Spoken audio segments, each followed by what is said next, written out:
All right. Welcome back to the Military Retirement Podcast. Good to have you back. Welcome back. You know, one of my favorite things that happens during that whole intro is when the thing is spinning and then I see numbers pop up on the top like, hey, you got this many viewers. And I'm like, oh, this is good. I love this. It's always good people to talk to. Yeah, people to talk to.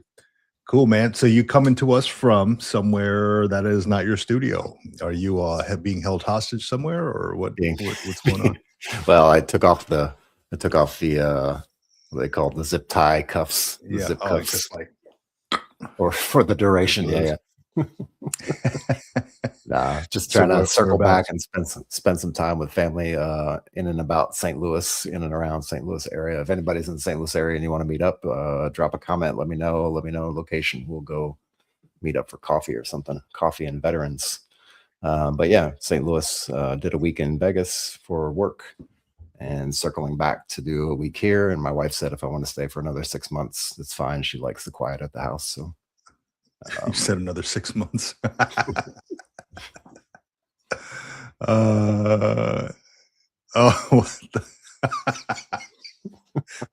What did Navy cop put on here?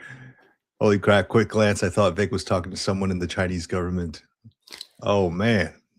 There you go. She. Thank you. So no, that's all good, man. So you're going to was it St. Louis you said? Yeah, St. Louis. Visiting my family, see some people I haven't seen in a couple of years. It's every once in a while I get to get back to the States, and I take full advantage of it. So, hell yeah, man! I love that. Yeah. I'm here still in my place of home and work, so not going anywhere anytime soon. Not that I know of, at least. Just been doing a lot of research, man. Lately, been trying to do school, so a lot of it. A lot of my days are taken up by reading and school stuff, man, which I always mention it on here. If you're going to use the VI or the GI Bill or VRNE, that's what you're going to get into. It's a reality after you sign up for it. It's all, you go through that euphoric state. You go through that honeymoon phase. Oh, I got approved for VRNE. Oh, crap, I got to go to school again. So yeah, that's what it is. Real quick in the comments, hey, a lot of folks that we know in the comments. Mo Perspective, good morning, welcome. 66T Love, always great to have you. 66T Love, good morning, great Sunday. It is a great Sunday. Woke up this morning, feel good about that. That's right. Yeah, I was watching. I saw one of Mo's videos pop up on my feed about the mosquitoes. Nice. I was dying. I was falling out. About what? About mosquitoes? Yeah, mosquitoes. I don't want to give away the punchline, but mosquitoes and bodybuilding. Let's just put it that way. You know, so. I didn't. Mo, are you a bodybuilder? I did not know that. Mo, if you're a bodybuilder, strike a pose. Let's see. So real quick, John, I wanted to bring up, there was some news yesterday. That was, the president signed off an executive order, and I'll put it up on the screen here for the world to see. I'm sure they've already seen. Where is it? Executive order. No, that's not it. Of course, I'm always trying to figure out how to work this thing. So, because I have 100 tabs open. Here we go. So, executive order. Accelerating medical treatments for serious mental illness. Right. You may or may not have seen this online. And there's a video of the president signing off on it yesterday. And he had a room full of people. I think Marcus Luttrell was in there. We know is the Medal of Honor recipient. Lone Survivor movie was done after his actions in Afghanistan. Randomly, Joe Rogan was there. Randomly. So, and I say randomly, not really randomly, because he's the one that texts the president about this stuff. Hey, we should probably do this. And the president texts him back, hey, do you want federal approval for this or FDA approval? So I have some thoughts on that. First off, great thing for accelerating medical treatments for serious mental illnesses. That is awesome. No longer are veterans kind of cornered into this whole taking medications or whatever the hell they're taking at from the VA. Now we can research other things, other routes of therapy. Before we get into my thoughts on all this, John, do you have anything to add on this? Sure. I mean, this is actually a topic that I'm following closely for several years now, and diving into it and thinking about it as far as mental health is concerned. Mhm. Uh, we do have the general treatments that we use now. We have prescription drugs that are used for different kinds of blocking mechanisms in the mind, blocking different synapses and pathways and receptors in the mind and in the body to alleviate some stress when it comes to things like PTSD, um, uh, sexual trauma, emotional Yeah, trauma, things of that nature. So this basically is something that's been in the works for quite a while, and there's a lot of different universities and a different medical staff and people out there trying to go through these trials. It was something that was started back in the early, like say, 60s when they started doing experimenting with LSD and like different kinds of psychoactive drugs. And mhm, shortly after that, they become Schedule One drugs, which were illegal to use, to possess, to sell, to use for medical right, purposes. right, And so going forward to now to today, there's been a lot of research in it, and I feel like from the illicit drugs perspective, like taking the prescription drugs is cool and it's great that they're FDA approved, but there's a lot of side effects that come with over the counter medications and prescription medications, things that I can agree. mess up your digestive tract, things that can mess up different parts of your body, which can cause even worse problems. So I think the one that's the most promising to me, anyway, as I look at it from the different types of psychoactive drugs that they have out there, is microdose psilocybin, which is basically magic mushrooms or mushrooms, and doing these things in a controlled environment with professionals, with the environment set up in such a way that you have a purpose towards what you're doing. It's not just like microdosing on, psychoactive drugs and then having a trip and then trying to explain it afterwards. It's literally they have a protocol that they use, that they set it up in a certain way, and you go in for a few sessions beforehand to get your mind in the right frame of mind for what you want to do, and then being able to have active goals on the outcome of that, of what you're expecting to get to on the end of all that treatment. And then microdosing is very, very controlled. So yes, natural plant substances are hard to measure, but they can recreate these substances in the laboratories to make them a little bit more accurate. So you're not microdosing, 10 milligrams, and it's actually a full dose of psilocybin versus microdosing 10 milligrams, and you actually know what it is very controlled. So I feel like that is definitely a way forward. I would not I would not dismiss things like transcranial magnetic stimulation and those kind of Mhm, treatments as well, or even a combination of them. I don't think it's a one size fits all where you just take some psilocybin and then you do it for 6 weeks in the lab and then you're cured. For these things have very long lasting effects and very, very short list of side effects on the back end. And I would say it's takes a combination of things. And of course, every individual is different, right? Every person responds differently. So it's not for everybody. It's not a one size fits all. Like you can just go get this prescription and do the thing and it fixes everything. But it's for very specific types of behaviors and mental conditions. And I feel like it's a step in the right direction to be able to open this up to use something a little bit more effective, a little bit more natural and not so synthesized in a laboratory. And I feel like that's the right thing to do as long as it's controlled, as long as people are using it correctly in a controlled environment and looking for specific outcomes and with the medical professionals the whole way. yeah, yeah, I agree with that, with the, controlled part. Um,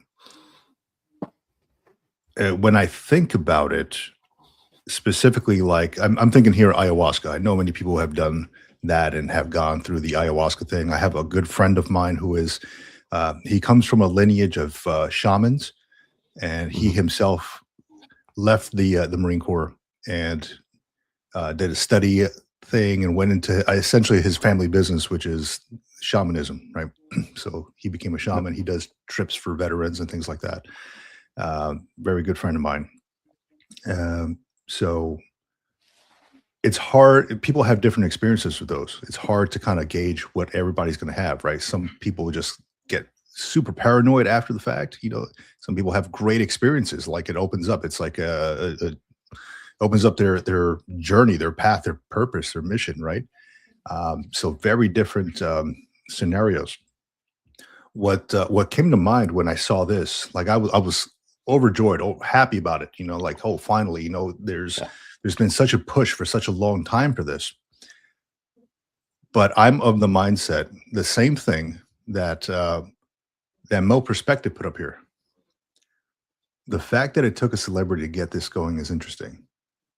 I could not get that out of my head all night. I could not, dude. Like, okay, I'm reading here. It's on MS Now. I just happened to click on this, and it shows. This is in quotes. I got a call from a number of people, including the great Joe Rogan, and he said we have to do something about this. Trump said, and I looked into it. Why did it take Joe Rogan to get this thing started? Why did it take a call from this man to get this started? When I look at other organizations like Heroic Hearts Project, they've been advocating for this stuff since 2017. And I'm like, okay, why does it take this guy to bring this to the stage when all these folks have been advocating and have been pushing for this stuff for so long? Legal Yep. psychedelic retreats. This guy, former Army Ranger, had PTSD and started doing these psychedelic retreats with these veterans. Of course, as you see here, they go to Peru and things like that, Mexico, Jamaica, and do these psychedelic retreats. So that was kind of on my mind, like all night. Yes, cool. I'm glad that this happened. Why did it take for Joe Rogan to get this thing started? Get the ball rolling? Exactly. Yeah, and Joe's not the only one. I mean, Tim Ferriss has put a ton of funding into different medical research for psychoactives, psilocybin, different things like that. And so, and there was one comment in here that I wanted to address real quick as well from Navy Cop. And so, severe addiction to drugs, and I'm guessing these are Schedule 1 drugs, maybe illicit drugs that are not legal. The thing about, and I'll speak just from my personal perspective, and I've been out long enough, it's not really that big of a deal, but my personal perspective and my personal experience and my personal kind of take on it, these psychoactive drugs like psilocybin, LSD, even like the marijuanas and things like that, the THCs and the CBDs, those things are not necessarily addictive drugs. Like it's not like a heroin or a cocaine or something like that, where it's once you get on the drug, it's a slippery slope down. These things are by design, the way nature made them. They're not necessarily addictive drugs. Not to say that somebody with a propensity to addiction wouldn't get addicted to using them.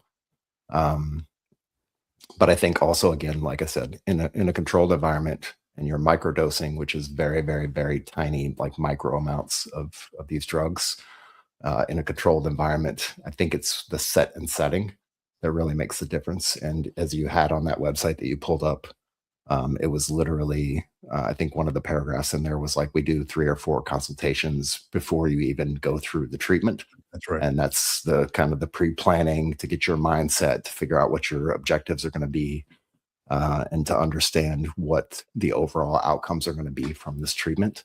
So it takes that pre-planning, and that takes time. It takes 3 or 4 sessions to sit down with a professional who's licensed for, mental health, and to set the stage for what you're about to experience, and then going through that experience with those same professionals And then on the back end, I'm sure there's some kind of recovery period, or maybe, 2 or 3 weeks where they check in with you and make sure everything's still okay.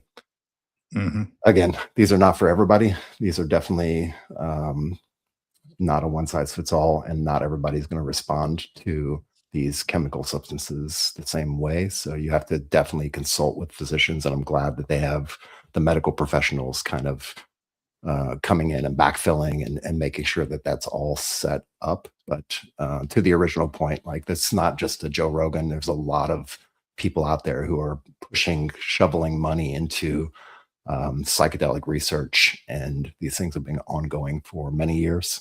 And I'm glad to see that it does take someone like a Joe Rogan to call the president or text the president and say, because I mean, the president, I'm sure he's got 600 million things on his mind, and he's not always going to be focused on these things. That's why we have lobbyist groups as well, right? To push things that are maybe not at the forefront, and to get them in, at least in front of the people who make the decisions and who can affect change in these areas. And it's good that we have people like that out there who are truth seekers, who want to get the real truth and get effective change made in our government system, in our FDA, and those kind of things.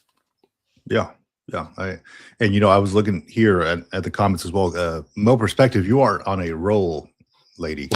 Let me put her comment up here. One of my concerns would be, if it actually helps, will they lower their rating? I remember after my trauma therapy, I was told that I was better and they wouldn't increase my rating. So that's a concern. That is a valid concern. Hey, if this psychedelic drug makes you feel better, do you really need your, whatever percentage, 80%, 50%, whatever you got in PTSD? It's gone down. We know how to kind of treat it, or how to not treat it, but keep it stable. So you really don't need 50%, do you now? Right? Like, how would that work? I wonder. I have heard about something like that. Didn't they come out with something like that? Like, if the VA, if you get better, they may lower your rating if you feel better, and then they cut it off immediately. Yeah, I've heard back and forth about it. And it comes down to that question that we've kind of touched on in a few different scenarios, is like, would you rather be healthy and better? Would you rather have your back not 7 out of 10 every single day on a pain scale and get a little less money? Or would you rather be hurting every single day and keep the money, right? Well, yeah, I mean, I would rather feel better, if you were asking me, but yes, I understand what you mean. I understand what you mean. We got a couple of interesting comments. Untrackable. Your comment is very interesting, and you are out of the military already, so I believe the statute of limitations has already passed. My pot smoking helped me throughout my military career. My man, I don't know what to say to that. I hope, well, okay, I'll keep it at that. Yeah. Just looking through the comments here.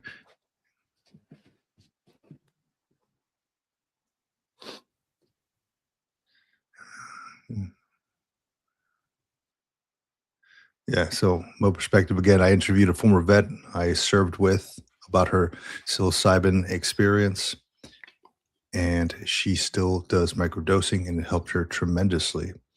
Yeah, and I think a lot of us know veterans who have used things like that, either ayahuasca or marijuana. Here in California, marijuana is it's legal. You can go to the store down the street and get some stuff. Yeah. You just walk in. And it could help with it either increases the anxiety or can help mellow you out, depending on how tolerant your body is to that. So, and what it could definitely help.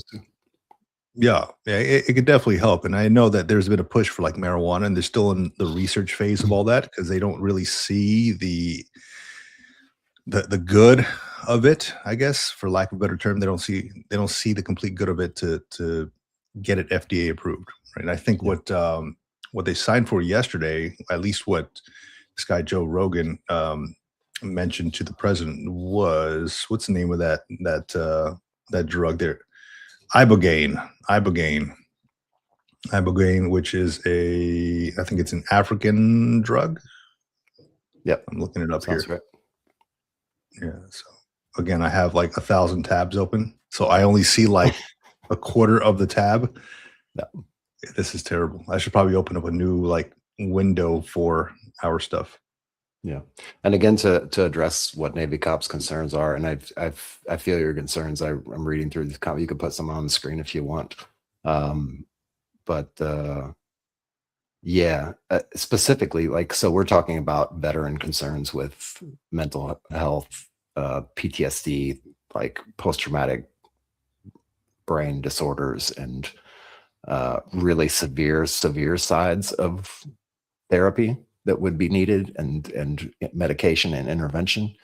A lot of the reason why these drugs are actually starting to get some traction, and now with the FDA push from the president, it's even more. But a lot of the reasons why some of these drugs, some of these psilocybins and things like that are getting the push is because of the fact that they have been tested in a lot of cases, even before getting to the PTSD side of it. They've been tested in a lot of cases for addiction therapy, whether that's cigarettes or alcohol or something like that. And they've also been proved to be very, very effective. But again, it's not like here's a bag of mushrooms and it's, go take them and sit in the corner and we'll give you a kaleidoscope to look at. It's really like the microdosing part of it is being able to unlock that part of the brain and those synapses to make the things to make the malleable changes that you want to make in your neuroplasticity in order to get to an effective end state. And it depends on the dosage, right? If you're taking a bag of mushrooms versus taking a microdose every, day or 2 days for the course of, 6 weeks, it's a totally different experience. And they've been used very effectively to treat different types of addictions, gambling addictions, like I said, cigarettes, alcohol, things like that. They've been used effectively for those. Yeah. So I'm looking here, ibogaine, right? African something iboga shrub used experimentally to treat addiction, opioid, cocaine, alcohol, and mental health conditions like PTSD and traumatic brain injury. It is known for reducing withdrawal symptoms and cravings, though it carries significant risks, including fatal cardiac arrhythmias. So I'm sure, with that, I mean, it's a natural product, right? Natural thing. So it's going to have some drawbacks. They still need to do some research on it. I don't, even though the executive order was signed off, I don't know how long it would take for this whole FDA approval thing. Yep. That's another question I saw. Like, hey, it could be quick. It could take a few years. We don't know. It all depends on when they feel comfortable enough to put the information out there. Yeah, good. A few years is better than a few decades, like normal FDA approval. And then that was what happened during COVID, right? They were like, okay, we need to get the COVID vaccine out there if it's effective, and if you want to go down that kind of tinfoil hat cat path about it. But they went from like initial testing to straight to product really, really quickly because of the fact that there was a need for it. So I like that they're trying to move a little bit faster and trying to push things faster. Yeah, I do like that too. I like that too. So it could definitely work out. I myself was looking a while back when I was kind of going through the whole, military civilian, ups and downs and all that. I was like, I talked to my buddy who was the shaman, and he had mentioned like, hey, dude, why don't you come down with us, man? Like, I mean, I could probably stay with family over it in Peru when we go out there, right? But he's like, why don't you come out with us? We can do this whole ayahuasca thing, and something about it scares me a little bit. Like, I don't want to face what I think I'm going to face, or just the idea of like just being sick and feeling sick. I don't like that feeling. I would like the outcome without having to feel all that, but I guess you got to do the work if you want it, as with anything that's potentially worth it. So I kind of retracted myself and said, hey, maybe another time. Let me work through this on my own terms by maybe throwing some kettlebells around or something. Yeah. seeing how I feel. I mean, But there are things out there. it's definitely a scary experience if you've never experienced it before, and it's definitely a leap off of a short cliff if you've never been through it and experienced it before. But it's just the same as if you take a silent retreat for a week, right? You're going to unlock a bunch of things that you're not ready to unlock, and it Yeah. could potentially be damaging for quite a long time trying to work through all that backlog of trauma and stress and potentially childhood abuse and things like that. Like there's a lot of things that you're going to unlock even in a Oh, yeah. silent retreat with no medications. So You speaking of silent retreats, up here in California, just north of Los Angeles, they have this monastery. It's something of a monastery, St. Andrews, I think it's called. And it is there. There's no talking there. You can go. You can rent a room out of this kind of monastery place, and it's essentially a silent retreat. You can go over there. You can partake in like religious services. You can walk the grounds, but there is no talking while you're on the grounds. And I thought to myself, my mother-in-law told me about it. After I talked to her a little bit about what's happening and all that, and she's like, you know what? Why don't you check this place out? And I had never heard of that before. I know they had like silent retreats. I know people would go to Thailand and stuff like that to do that sort of thing. But it was intriguing because sometimes you do want to just kind of sit in silence, and there's a lot that goes on during the day. So, and it's not that expensive. I mean, they book up pretty quick, but you can get a room out there for like $120 per night. And I think they give you like lunch too. That's it. no. So it's not bad. And you're in silence. I don't have to talk to anybody. You can see people, they're just walking around and stuff, but nobody talks to anybody else. Yeah. It's forbidden on the grounds.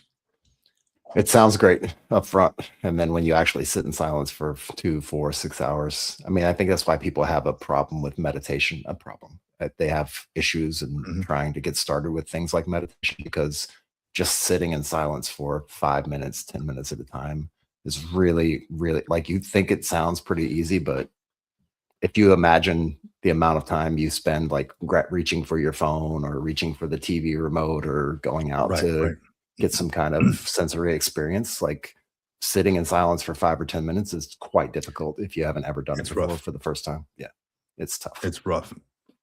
Yeah, I recall sitting with the therapist and doing some kind of meditative thing, and they're like, "Oh, so what'd you think about?" After I opened my eyes, I was like, "Nothing." Like, was I supposed to think of anything? Like, my mind was completely blank. And he was surprised. He's like, "What do you mean your mind was blank? You didn't think of anything?" I was like, "Not a thing, dude. I promise you, nothing went through my mind." I didn't want to think about anything. I just blocked everything out. Yeah. So let me see these comments here. We got a whole bunch here that we didn't get through. 66T Love. It's something to ponder. If your lifestyle includes your family, that certain standard can be reduced, making a major impact for all involved. I'm not sure what that means. Yeah, October 2025. Bet I kind of agree with you, man. I was just doing some research on the war on drugs and how, like, the effects on culture and how it all started. How like kind of like different races are involved with the war on drugs and all that. It's kind of incredible if you look at the history on that and how it all started.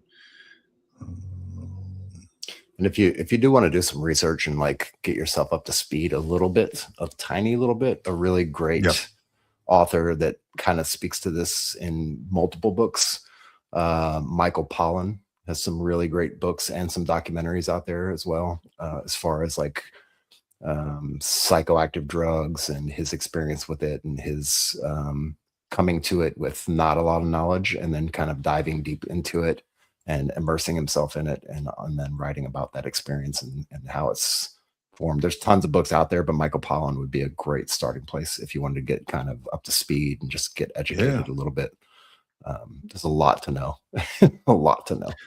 There is a lot to know, a lot of the history behind all of it.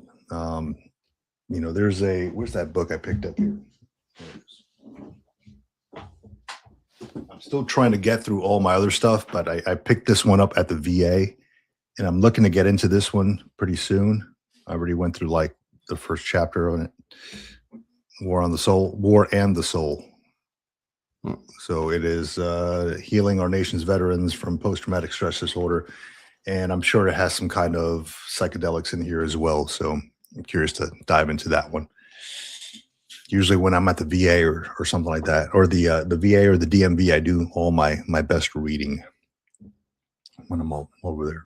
The DMV. The DMV, dude. It's like, yeah, it's this. I wouldn't wish that on anybody. So John, real quick, as of today, I have known you for 78,019,200 seconds.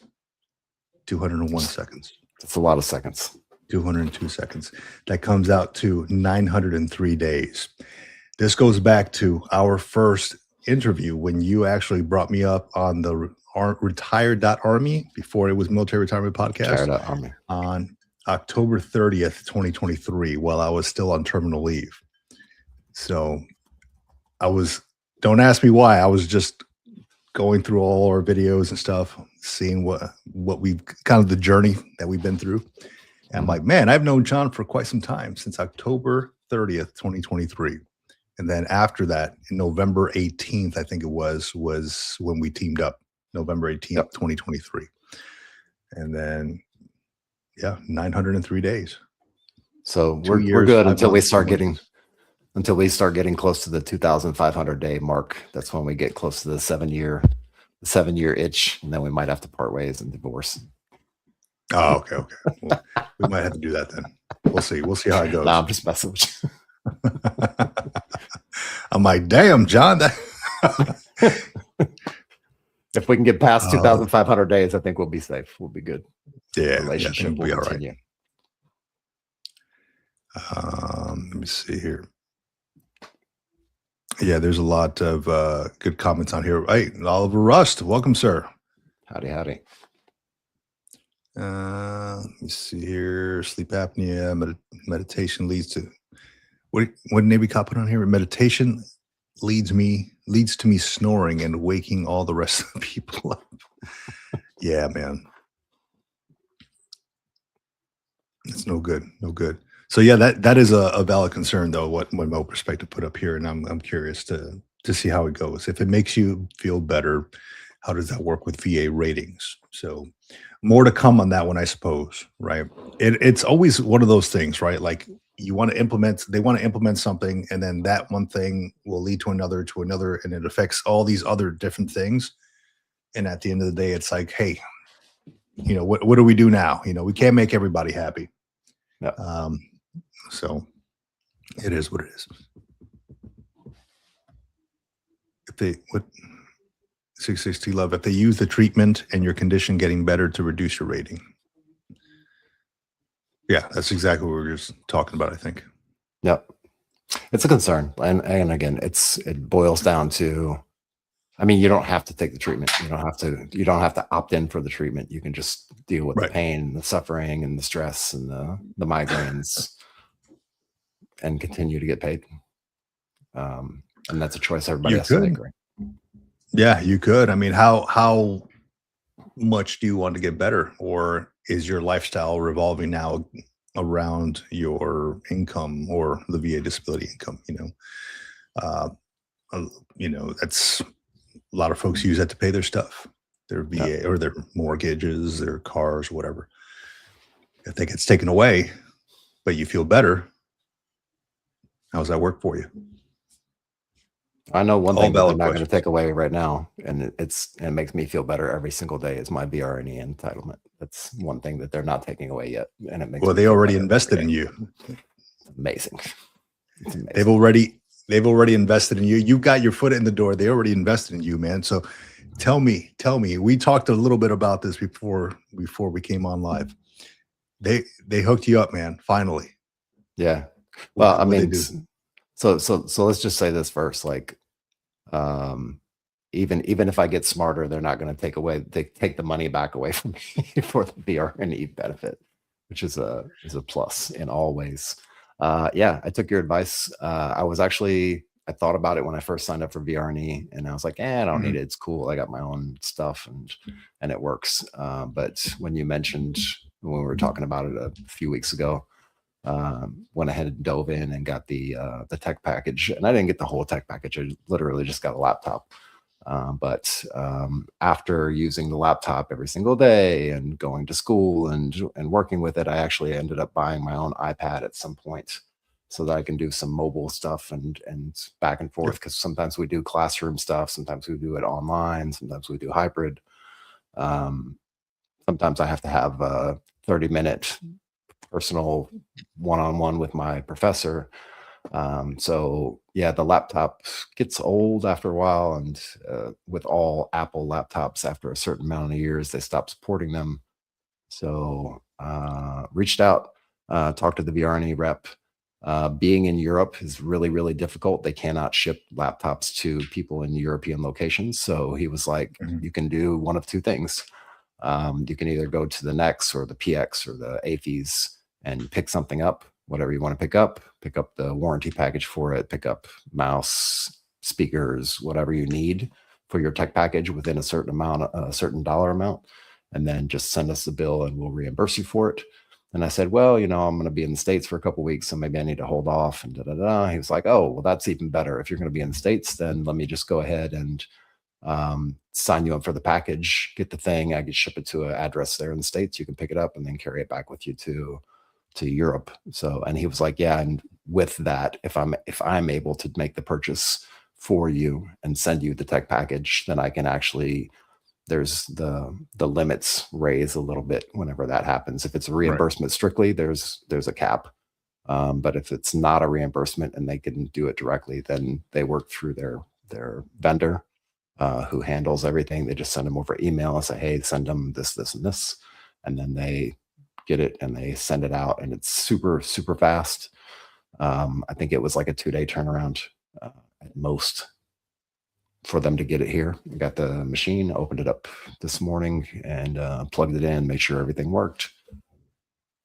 It's not bad. It's not bad at all. It's a good deal, and really nice to be able to get that kind of support even after being, I don't know, been a year in the program, maybe VR&E. I forget when I started it, year and a half. Yeah.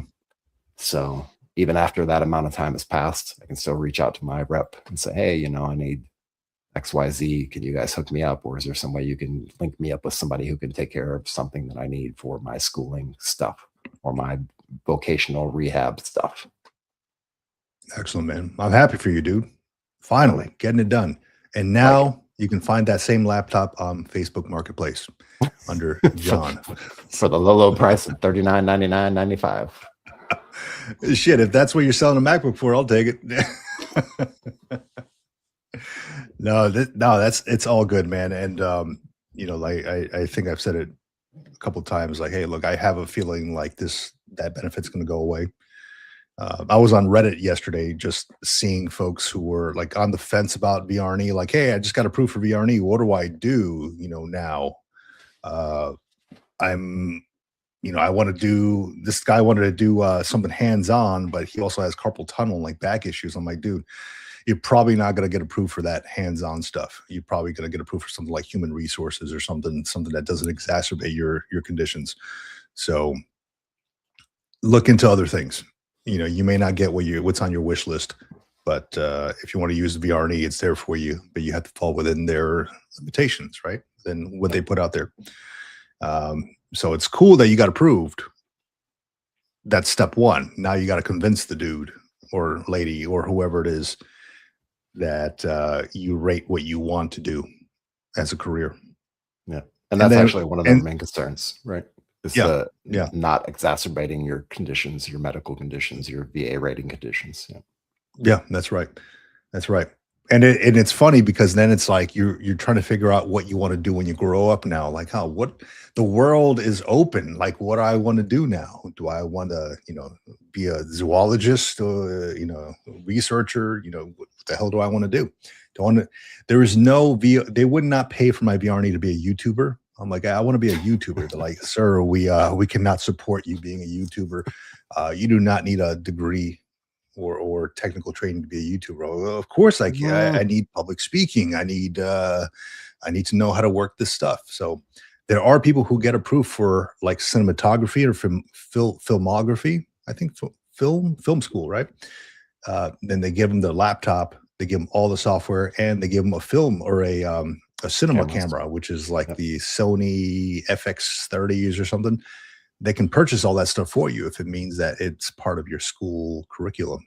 So potential to actually get into something like that and learn about some cinematography.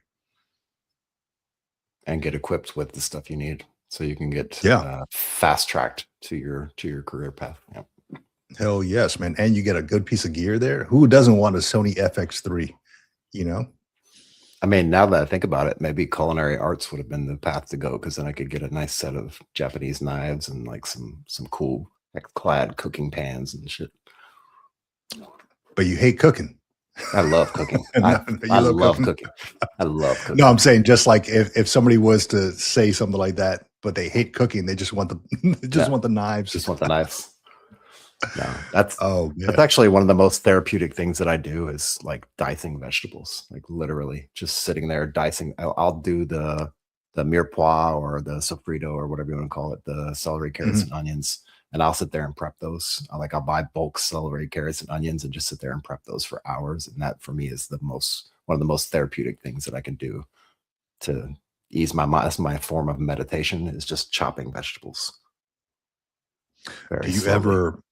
So I do the same thing, but I get into a rhythm on it, like when the knife hits the butcher block or whatever, the cutting board. I just like to get into a good rhythm on all that. Start busting into a cadence. Yeah, you never do that. Like just actually. I do. I just love that sound. I love that sound. Yeah. Oh, I was on. I was just scrolling through some shorts yesterday, and I saw this guy. He was this Jamaican preacher, Jamaican pastor, and he's just giving his sermon in his Jamaican accent, and then somebody put a beat behind his sermon, and it sounded so freaking good, dude. I was like, wow, I would totally rock this in the car. But it sounded so good. I forgot the guy's name, forgot the dude's name, but it was. I'm a big fan of reggae anyway, right? All types of reggae. I grew up with that stuff reggae too. So yeah, so I was like, man, I gotta find it. So he doesn't have like an album or anything. Like people know who he is. He's just like some dude that just has this cadence, this rhythm to his talks in church, and it just comes out nice. And you can put a beat behind it. It's called, oh gosh, what's the name of it? In the Blood? In the Blood. In the Blood. Nice. In the Blood or Under the Blood or something like that. It's so good. If you look it up, Under the Blood. Under the Blood. Have you seen that one? I have not, but it sounds very Under pigeon. the Blood. Yeah, it's kind of like their Jamaican, what's it called? It's not pigeon, it's patois. No, is it patois? No. What is Jamaican? Jamaican. Yeah, patois. English-based Creole and West African. Yeah, patois. I had a Marine who was Jamaican who worked for me, and grew up there, moved to the States, and every time he'd come and talk to me. And I was a staff student. Anytime he come and talk to me, I was like, I felt like he was just gonna bust out in song. I was like, oh, he just needed some help with something. I was like, all right, yeah. The foot starts tapping, and then you're like off to the races. It was so good, so good. Let me see here. Navy cop. What is Navy cop saying? Let's see him on here. Vic, since you were talking about different programs, I'm thinking about medieval English history. What? I'm going for a full suit of armor and a claim. Well, if I emphasize the Scottish history, you know what? You just, if you say that you want to be a professor in medieval English history, you have a good chance of getting approved for that because that requires a degree to be a professor in that. So I'm all for it, man. I mean, if you want to speak Do it. Middle English, um, I actually watched some of those videos about how English has changed and progressed over like the years from like the Middle Ages. When they spoke some sort of like Latin style, Romanesque style language to how it changed to what we speak now is kind of incredible. But nowadays, I don't know half the things that my damn kids are saying. So I'm like, okay, well, times are still changing, I suppose. Yeah. Constantly like changing. Everything's Ohio, and it used to be like Skibbity last year. Now everything's like Ohio, Utah. I don't know what. I'm looking at them. I'm like, it sounds like my whole house sounds like Peyton Manning calling out, Omaha. I'm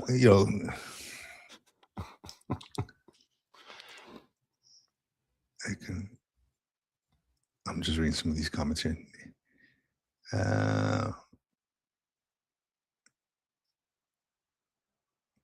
Jason Miyamoto resigned from the VA police because my back could not take me carrying all that gear after 7 years. Yeah, man, those weighted belts and all that. Yeah, you're carrying some weight on there. Body cams. Some heavy body cams, right? Yeah. Yeah, let me see. A VRNE rep that actually is helpful. Yes. I'm still waiting to get my interview again, hoping for a new guy that actually wants to provide the service. I'm sure you're going to get somebody new. I mean, there's so many that they're hiring. There's so many people. You're most likely going to get somebody new. Hopefully they can help you out, Navy Cop, because I really want to see you in that program, dude. I really do. It's so good. For you. Just move back to Naples, and then you can get the same BRNE rep that I get from the East Coast there in Pennsylvania, I believe is where they're at. Philly, maybe. They're amazing. The whole office there, the whole staff there in that location is they're amazing people. So just move back to Naples. There's a few select ones. Yeah, a few select ones, dude. Like my VRNE rep is former Marine, and we had a candid conversation, and it was not candid, an open conversation about our time in service. We just kind of like laughed it up and all that. And he's like, "Hey, yeah, so tell me what your role is. What do you want to do?" And he was giving me insight on how it all works. And I'm like, wow, like from what I've read on Reddit on how this all works, like they don't take the time of day to explain anything, like to even talk to you in depth like this guy talked to me. So I'm very thankful for that. But I think building that rapport with the VSO, because I believe that a lot of times they're just bombarded with requests. Hey, I want this, I want that. Yep, gimme. And yeah, exactly. The gimme. And I don't care about you. Just give me what I want, what I think I rate. I was genuinely interested in his career because I think we served in the same, not the same time, but same unit. And I'm like, okay, that's pretty incredible.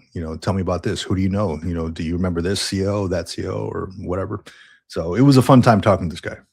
Yeah, that's anything in life that you're trying to get accomplished. Like the more you can be in tune with the person you're speaking with, before you start getting into the business part of your proposition, it makes a hell of a difference, man. I literally sat on an airplane yesterday with a guy, and at the end of the conversation, he was like, "I normally don't talk to anybody on the plane. They bumped me up to first, which was nice. Thank you, Delta. Appreciate it very much. After all those sky miles that I provided." But yeah, after talking to the guy, he was like, "I don't normally talk to anybody on the plane." He's like, "But this conversation has been enlightening." He's like, "I've walked away feeling like I've learned something from this conversation." He's a COO for some big company in France, and they're doing some consulting in the States and some consulting in South America and some other places. And we just had a really long, nice conversation. It was a little bit about business, a little bit about tech, a little bit about family. The more you're in tune with a person and just trying to understand and get to know them and see what it's like from their side of the fence, that opens up so much in a conversation. And that's the way my VNRA rep is as well. We have lots of in-depth conversations about just Army stuff and old times in the military, and the struggles that veterans deal with, and how we get through our day with our sanity intact, and things like that. So yeah, I like that. let's go ahead. Hold on. There's John right there. Yeah. Run DMC. Looking like an 80s rapper this morning. I need my fedora. That would be classic. That's it. I like that. Now I got to figure out how to take this off my screen now. See, I'm all messed up, dude. You know what? It's because I'm using an external keyboard here, like this. Yep. And I have the screen here, my widescreen. It's a lot easier if you're like just on the MacBook, but that's one cool thing though about the Macs. I mean, any computer, right? I have a docking station on the side, so it doesn't take up a lot of room on my desk. Yep. And I just plug the docking station, the power, and then I got this screen here. It's like having a PC. It's great. Yep. It's all here. Morning. Hold on a second. Morning. OTILC. Oplick. How do you say that? You said it before, right? Yeah. So his screen name is it's his name backwards. So Cleto. Cleto. Nice. Morning, Cleto. OT. I just call him OT. So I'll tell you what, man. I went to the one of those big box stores yesterday, and I picked up some palm trees, right? So I'm outfitting my yard with some stuff, and I kind of felt bad about this. So I had like 4 palm trees, these big palm trees, on my cart, and I'm still like in that shopping area, like that garden area outside, maybe like a Lowe's, and still in that garden area. And as I'm walking by, there's this old guy, and I felt so bad about this. He's like, I parked the cart there, and I didn't realize that he was there because he was like had his back turned. I parked the cart there, and I go over across the aisle to go look at some like bird seed stuff because we have some bird feeders outside. And I come back and I hear rustling in the leaves, and I'm like, what the hell? And this old guy, he's like, like inside the palm. I'm like, sir, I'm so sorry. I apologize. He's like trying to get out from behind the palms and stuff. Oh gosh. Yeah.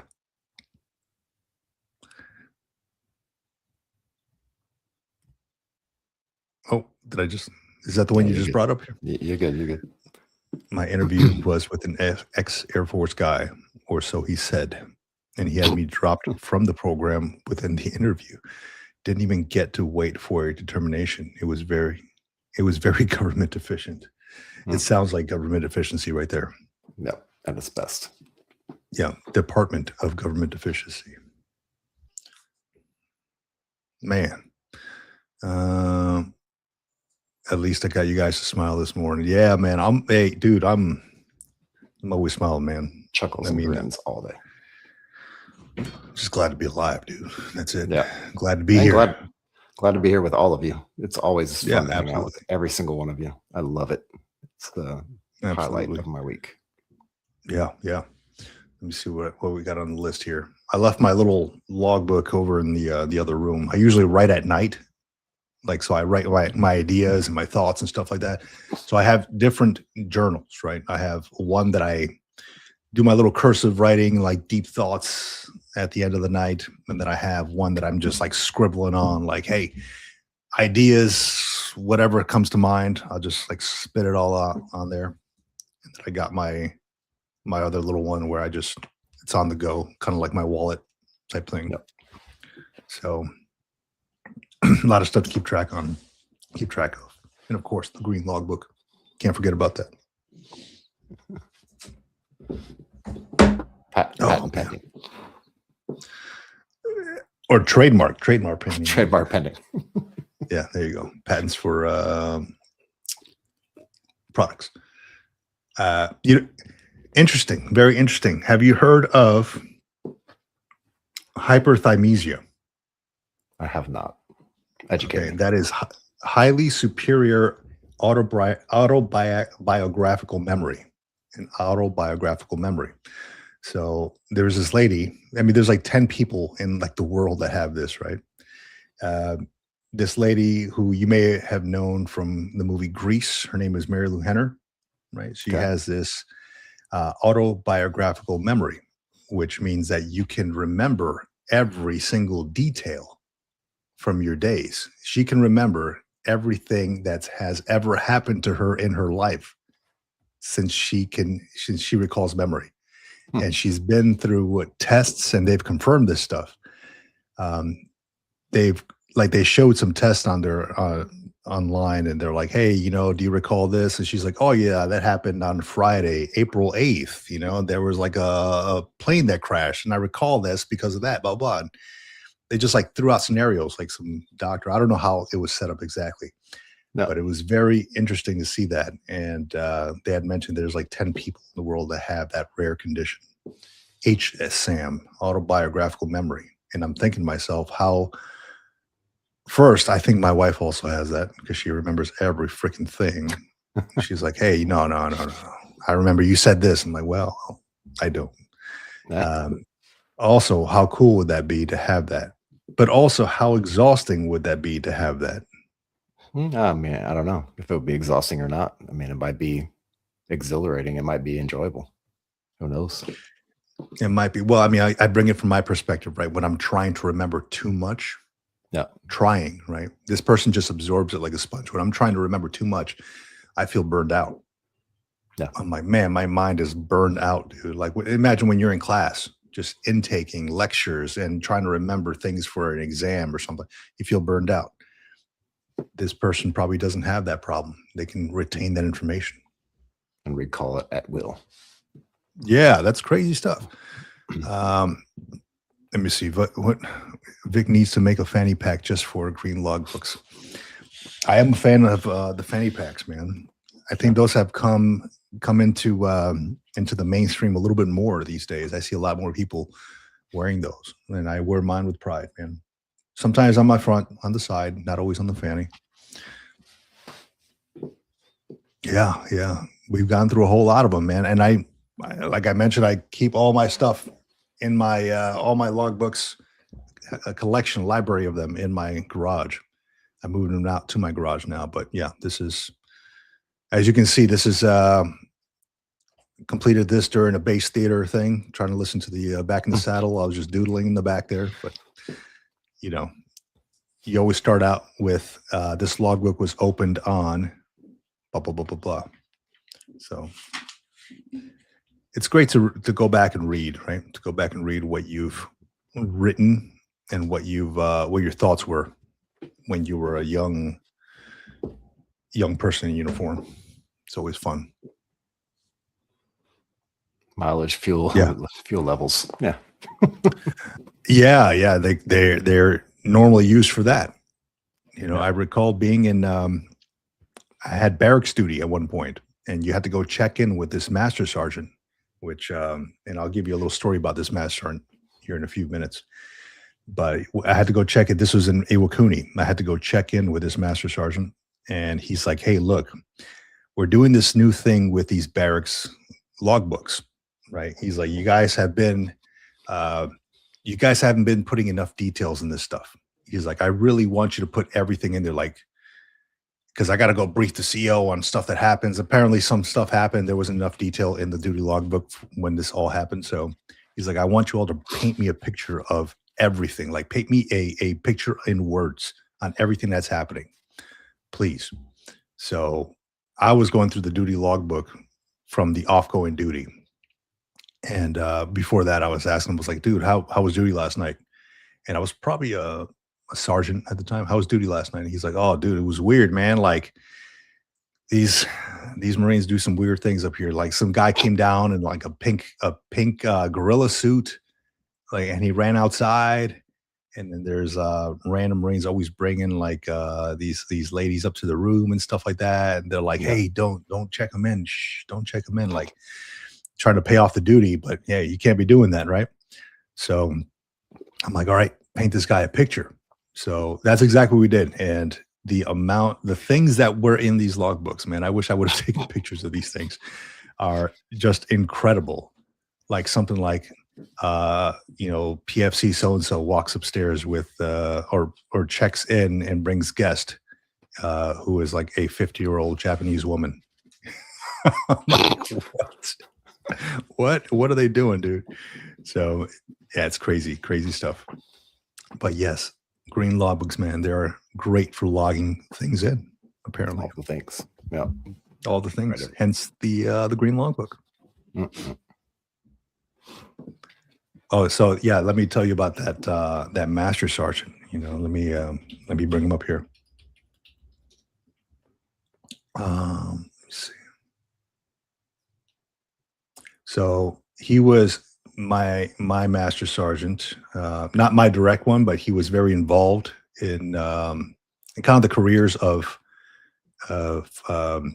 young Marines while we were in Iwakuni, and I'm gonna bring him up on here on the stage. So his name was Rodney. Okay, Rodney Buentello. Retired Marine Master Sergeant dies while saving drowning teens. Okay, this was just months after he retired, probably about a year after he retired or so. He was down by this dam, I believe it was, over in San Antonio. He saw two teens who were drowning. He threw himself in there. He grabbed these guys out there. The current was too strong and it took him under. So, and then he passed away. Purple Heart recipient, awesome dude, great guy, would sit down with me and talk to me about my career and what I'm doing right, what I'm doing wrong. But he's the one specifically that took me off there and said, "Hey, I need you to grab your green logbook and paint me a picture of this." So shout out to Master Sergeant Rodney Buentello, man. Great man, great Marine. 2-time Purple Heart recipient. Really miss that dude. So doing something great. He went down and drowned, but he saved some people.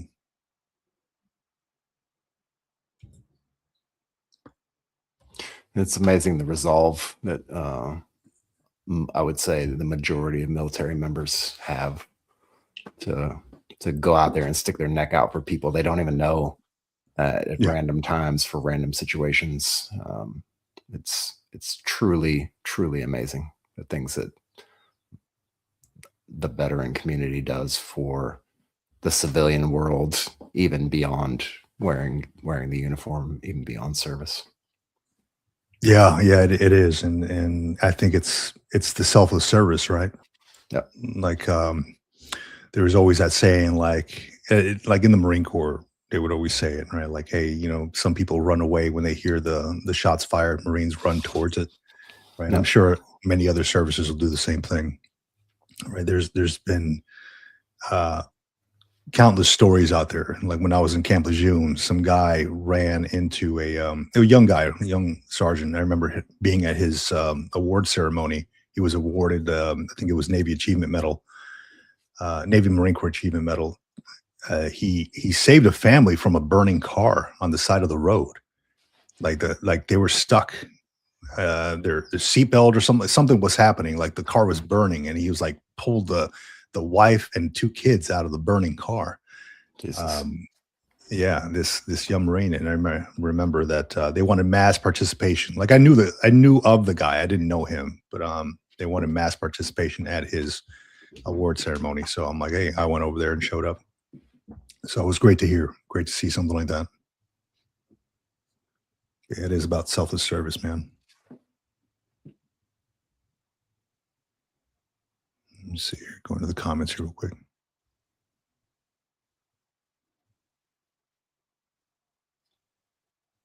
See the green. What do you say? I always like seeing in my Green Leaders book when I fall asleep writing by pen mark. Yeah. I know exactly what you mean, man. Those late nights when you're trying to write something, or when you're sitting at the base theater and trying to write something and you're like trying to stay awake. Just getting slapped in the back of the head. Hey, get up, stand on the side of the base theater. Stand up, go stand up. I I don't know who else does it. Who else has done this. I would sit there with my logwood. I'd be sitting at the base theater, and as you're like an older, service member, you're kind of sitting back, and I start looking at people, and I start watching them, and I'm like, yeah, that dude's not gonna make it. He's falling asleep. Yeah, his head's nodding. Catch a He's fish. bobbing for apples. Yeah, Catch a he's like, and then so I go, hey, tap the person in front of me, hey. Tell that freaking devil dog to go stand up over there. He's making an ass of himself, man. Tell him to stand up on the side of the base theater, man. And looks back. He's like, good it goes. Oh, man. Let's see. Excellent barracks duties. Yeah. Smack one. Yeah. They are excellent on barracks duties. I agree. Oliver Rust. Soldiers heroic medal. Soldiers medal for the heroic actions. What's that medal called? Is there one specifically for like heroic actions? I don't think they have one in the Marine Corps. I think it's just Navy Marine Corps Achievement Medal or something, or Meritorious Service Medal. But I don't think they have something like that. Does the Army have something specifically for like doing something heroic?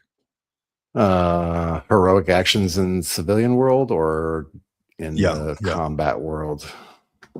So, No, it's civilian world. Like say you save somebody from, a shooting or something like that, or I don't know, like this guy, he took that family out of the burning car.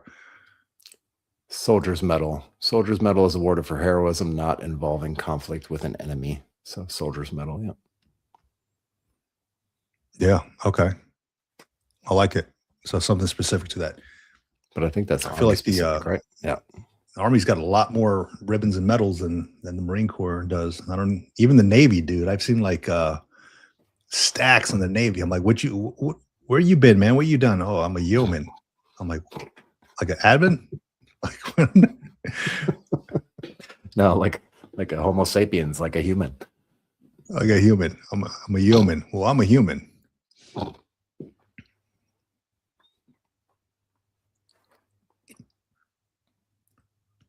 Peace and Healing 88. Been in Florida here. Appreciate you, Vic, and your guest.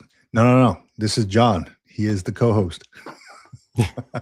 Okay. So for all of you who do not know, so we stream on different channels, right? We have the Green Logbook that I'm streaming on. That's my own personal channel. We have the Military Retirement Podcast, one that both John and I run together. We're streaming on LinkedIn, on Facebook, and this stream right here goes out to all of them. So it's John and I doing our thing here this morning. This is part of the Military Retirement Podcast, but we just happen to stream it on all channels.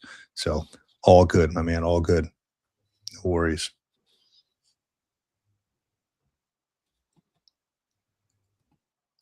Yeah, so NAM is okay. I agree with this. Navy Cop says NAM is okay. I've seen it given out for the most ridiculous reasons. Frankly, I think they should give out the NAM and Navy Marine Corps Commendation Medal, Navy Com, for stuff like that. Means more. Yeah. I have also seen Navy Cop, just like you, seen it given out for some ridiculous reasons. So a lot of times the NAM, the Navy Achievement Medal, is given out as like a going away thing. Like, hey, you're going away. Let's submit you for a Navy Achievement Medal. You've done this, you've done that. It's like a step up from like a letter of appreciation, I guess, when you're going away. Certificate of appreciation, yeah. Yeah. So it's I've had some folks who have gotten in some trouble and they've not rated an award. I route them through for an award, or I talk to my CO or OIC, and I'm like, hey, sir, I don't think that we should submit a NAM for this guy has to freaking an NJP while he was here or whatever, let's just do a certificate of commendation or a certificate of appreciation or whatever. And it's kind of like a kick in the ass on your way out, but you're not leaving with nothing. Right. So it's those, what do they call them? Those velvet daggers, if you will, like when you're writing the fitness reports. Yeah. Like, hey, Marine showed up to work, did his job on a regular basis. on a regular basis. Submit. Those velvet daggers. Meets the standard. Yeah. And nothing does not fall below the standard, meets standard. Like something to put in there, right? Let me see. When I when I joined the army, my uniform gained 8 pounds. It's all in the boots, man. I think the boots are heavier in the army. They used to be. It might be. They still are. They might be. I did see U.S. Army grunt. I did see Admiral Cooper, his stack. It's going up to his shoulder. It's meeting his stars, or not even his stars. His lapel, his shoulder.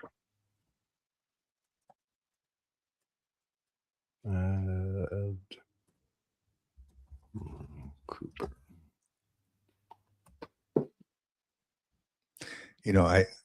So Jason Miyamoto likes to remind me about this just about every time. So muscles are required, intelligence not essential.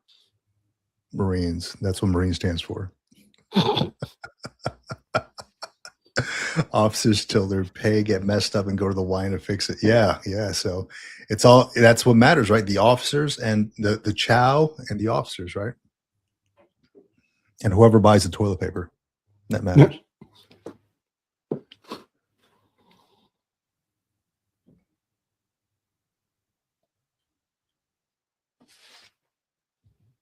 Man, you guys got some stories. So, John, I was engaging with the audience on this during one of the live sessions on the Green Logbook, and it was coming up with essentially a book of short stories. Okay. Short stories from people in our audience, from people who we know, people I've served. I think they call them you can call them sea stories, you can call them whatever, but short stories. I think I came up with one at one point, and somebody mentioned it. Hey, we should do something like this. When I shared that story about that knucklehead Lance Corporal that I had, that made me a copy of that CD. He actually put the CD on the glass on the Xerox machine and made me a copy, like a paper copy. So, silly stories like that. It could be funny stories. That's really what I'm looking for. It's like, hey, give me your best stories that you got in service. And I would love to either self-publish it or put it somewhere up for sale or something like that. I don't know, to support the channel or something. But also get, these folks' stories into a book so it goes on forever, through a book. So I would love to do something like that. It wouldn't be hard to do it if we self-publish. Yeah. So, I mean, I know like Hellfish Haven has his story about that female gunner, and Navy Cop has a story about the, OnlyFans page. So there's a whole lot of stuff that people can talk about.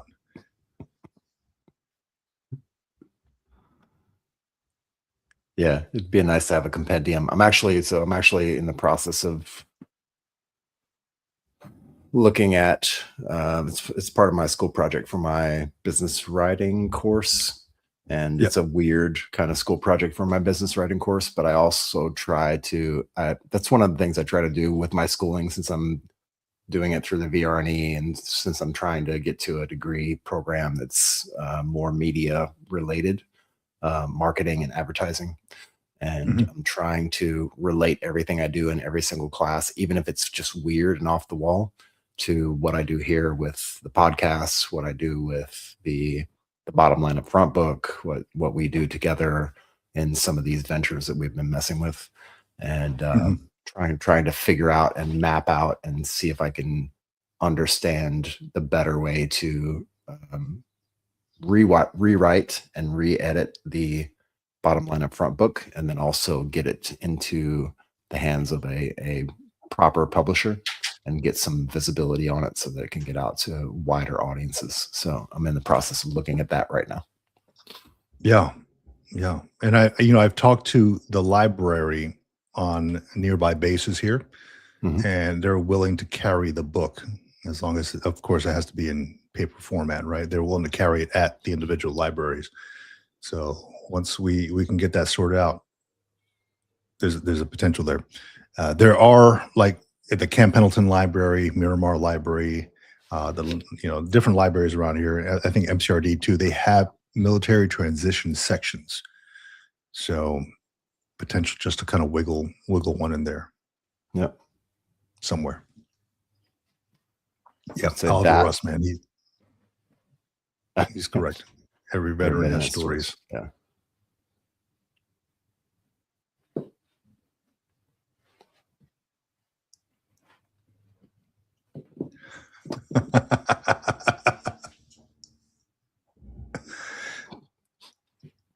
Five percent kickback from the OnlyFans. That's pretty good. It's pretty Yeah. good. 5%. Not bad. Yeah, it's and it's government matching too. So there Right. you go. Yeah, but trying to figure out how to get it in like the USOs and like in the exchanges and all that stuff. But I feel like if we can get it in front of a proper publisher and get some eyeballs on it and get the backing behind it, I feel like that would put it in a better position. Plus, it gives us a chance to sit down and reevaluate it and rewrite it and re-edit it and make it more succinct, and potentially splitting it off into, like, here's the meat and potatoes, and then here's the kind of backstory narrative behind it. So that kind of structure with it. Yeah, I agree. And then you can do some book signing out there in Naples, and I'll do some here in San Diego. Yeah. No, it's we can. I think we put it out there quickly for the masses so we can have something to provide people. But I think for like version 2, we can come up with something, like you mentioned, a publisher, get proper marketing behind it, things like that. Yep. I like that idea. Let me see here.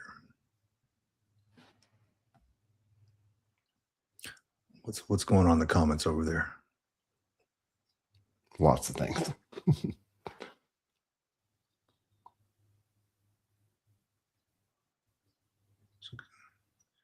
I'm closing off all these tabs about psychedelics and stuff, man. There's so many.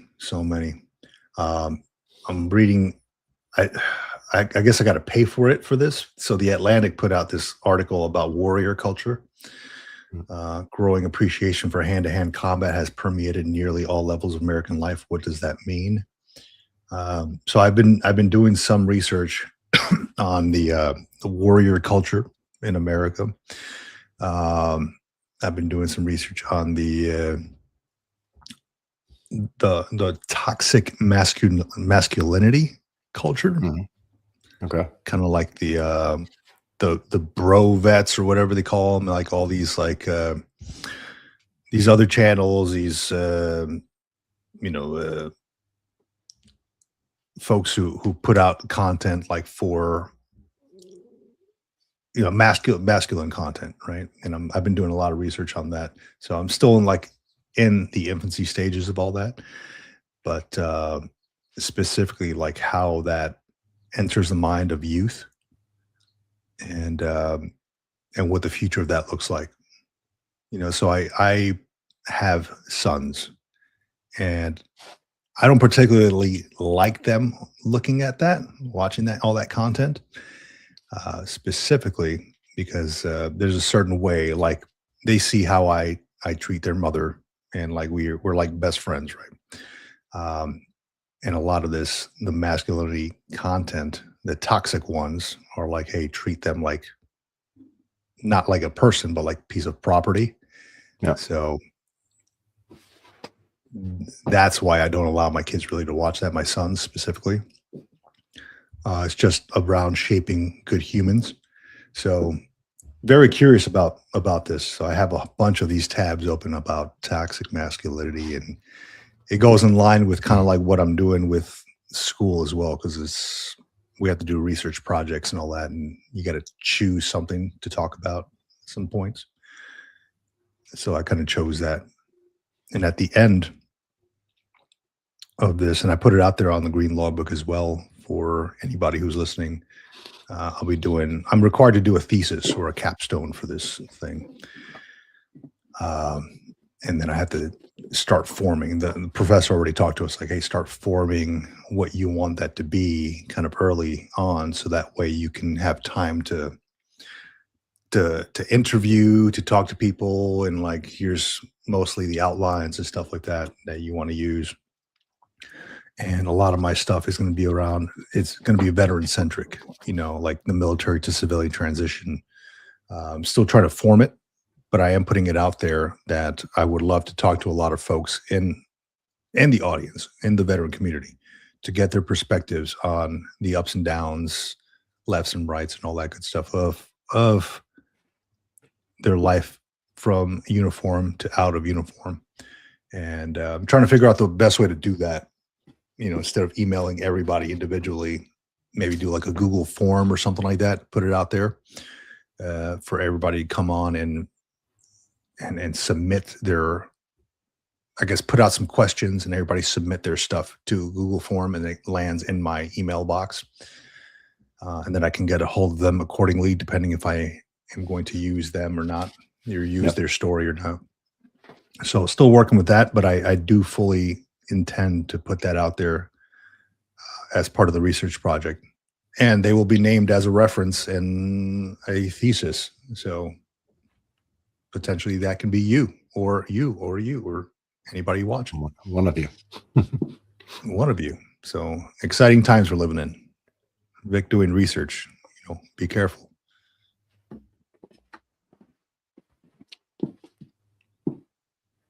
Attaboy. Catching up with these comments here. Yep.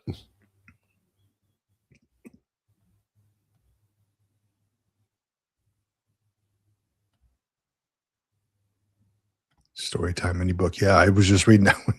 Storytime mini book. Something you can not read your kids during bedtime. Read to your kids during bedtime stories. Yeah. Depends, Let me tell you about the time where Oliver Rust did this. Let me tell you about Oliver Rust's green logbook entry here. Sit down, kids. It's time for a bedtime story.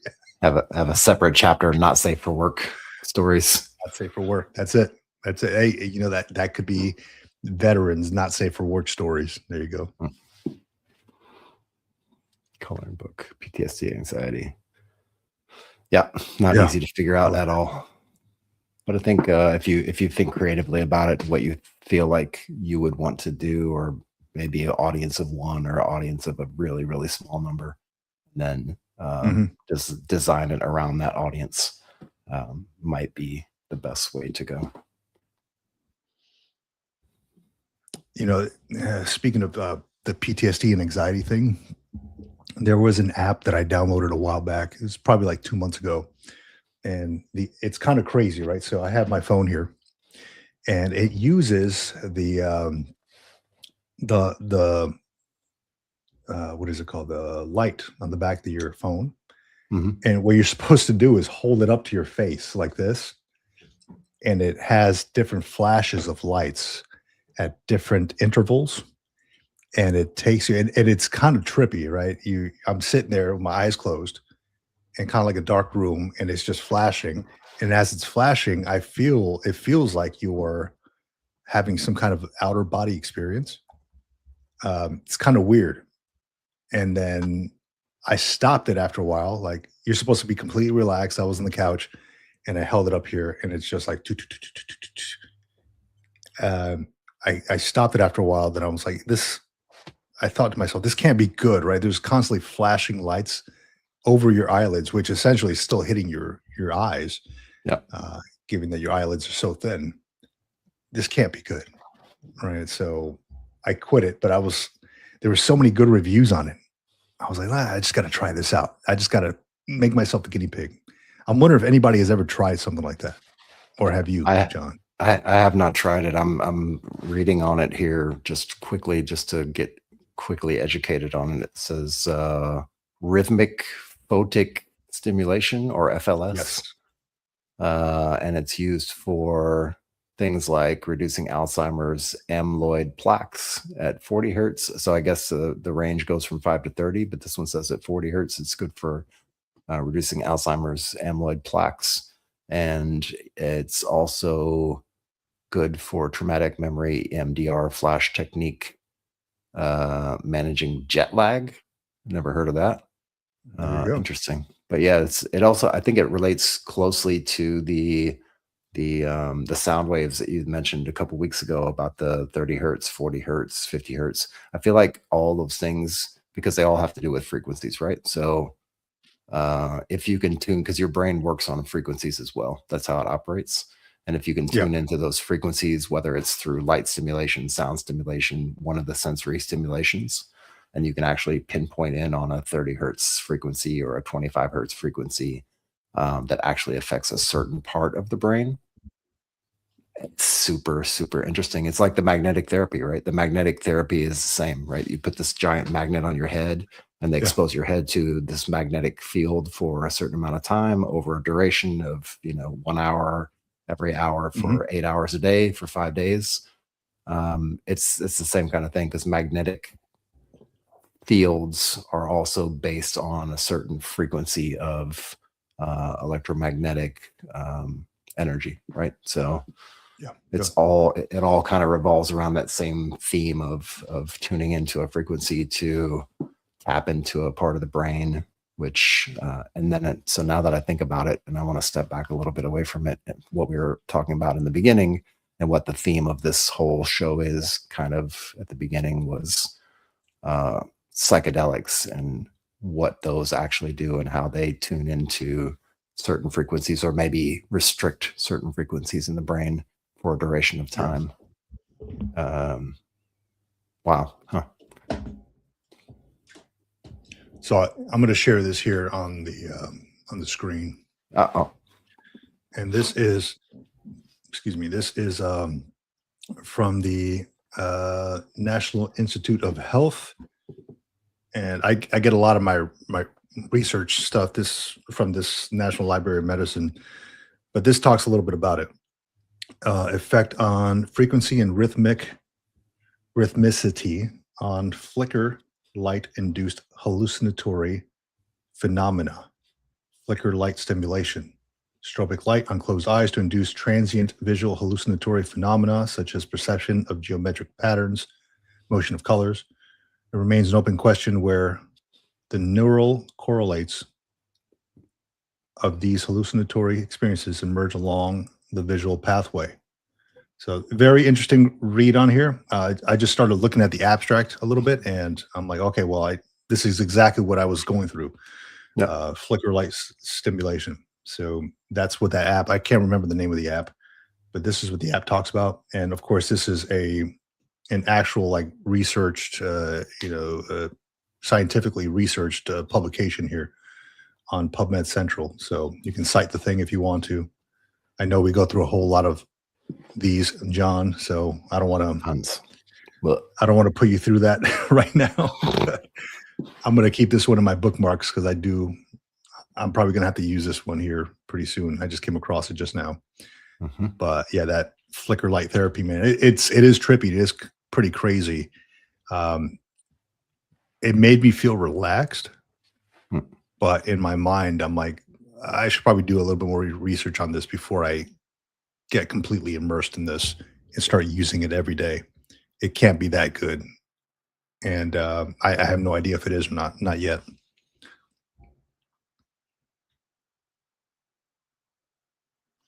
Navy cop says Vic's military bathroom. Yeah, the toilet papers. The toilet papers. Yes. Didn't Tom Hanks publish something like that called The Toilet Papers? I thought he did. The Toilet Papers.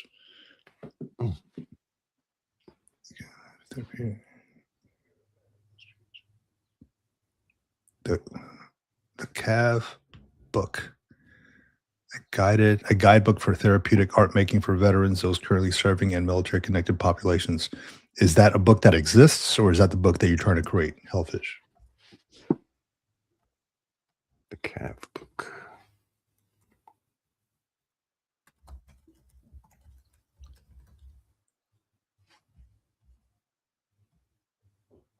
Yeah. So Tony Slaughter. Hey, everyone, we have a culture that attacks men constantly. We never talk about the toxic femininity. We never bring up Casey Anthony or Lorena Bobbitt. Yeah, that Lorena Bobbitt was pretty freaking wild. That was a wild story. Yeah, and there is some on both sides, I think.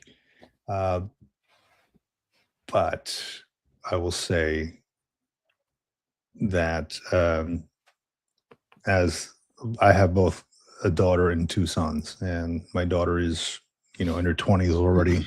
My sons are the youngest ones who are very, they go to school with a lot of people, a lot of other kids of different mindsets, different raisings, different ways they were raised.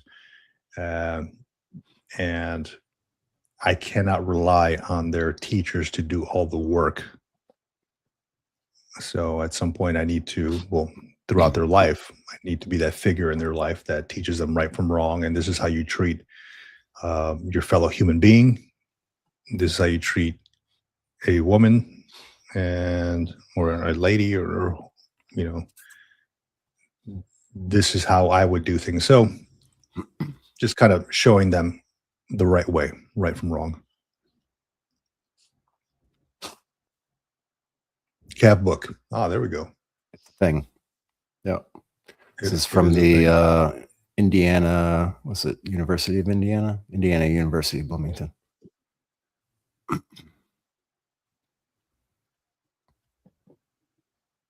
Not bad. And you can download it for free. Nice. And hold on, I'm trying to read this. And what is it exactly? A guidebook for therapeutic art making for veterans, those currently serving in military connected populations. Support veterans and military connected individuals through art-based exercises. Excellent. Okay. I like that. So like art therapy, essentially. Yep. There is an organization here, and right north of San Diego, as if you're closer to like Camp Pendleton, called vetart.org. Yeah. Pretty big organization. Steve is the guy who runs it. Great dude.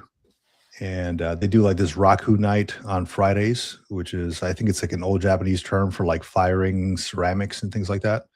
But they do it out in the parking lot, and they get a bunch of vets together and they do that. And so if you're in SoCal, vetart.org is an excellent organization to connect with. They do a lot of therapy, art therapy, with ceramics, with any kind of art, really. Yep. And they have a huge warehouse with studios inside. You can get your hands dirty. You can make things, and it's essentially getting veterans together to do something like that. A purpose through the arts. So I completely support what they do. They're the ones who sent me over to Chicago at one point to exhibit some art. So some of my own stuff when I was big into doing that stuff. So big shout out to vetart.org. If you haven't checked them out, please do so. vetart.org. Got to meet them. Got to meet them out at the Military Influencer Conference as well. They had a little booth set up. Yeah, to give you a nice little package with some materials and a book, a sketchbook, and some other stuff in it. Nice. Did you meet Steve? Nice. Steve Dilly? I don't remember the guy's name because I'm bad with names. That's why I have my name tattooed on my arm so I don't forget it. But it was a really cool gentleman, really, really nice guy. And I met so many people out there trying to dig through the Rolodex of names of people. But I remember it was Vet Art. He was like an older guy with longer hair. That's Steve. He was an older guy. He had gray hair. I don't remember if it was too long, but gray hair. Yeah. That's Steve. Yeah. Awesome guy. When he gave me a tour of his, I just happened to go up to his place at one point, and I pulled up. He's like, "Hey, let's go to Home Depot real quick. I got to pick up some stuff." I'm like, "All right, let's go, man. Whatever." Let's just go. So he was giving me a tour of his stuff and how like the one of the first ladies went over there to do a walkthrough of the place, and talk to other vets. They have a bunch of like kilns for ceramics and just a ton of stuff, man. And the best thing is when they do like art shows, they actually like they pay their artists. Like they pay them to exhibit. So that's awesome. Like, hey, look, you've done the work. You're showing your art. You shouldn't be doing it for free. You're not volunteering your stuff. Let's pay you. Right. Let's pay you well. So it's very, very cool.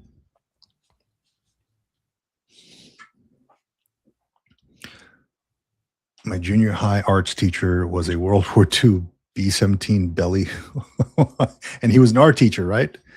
So it's incredible how that works.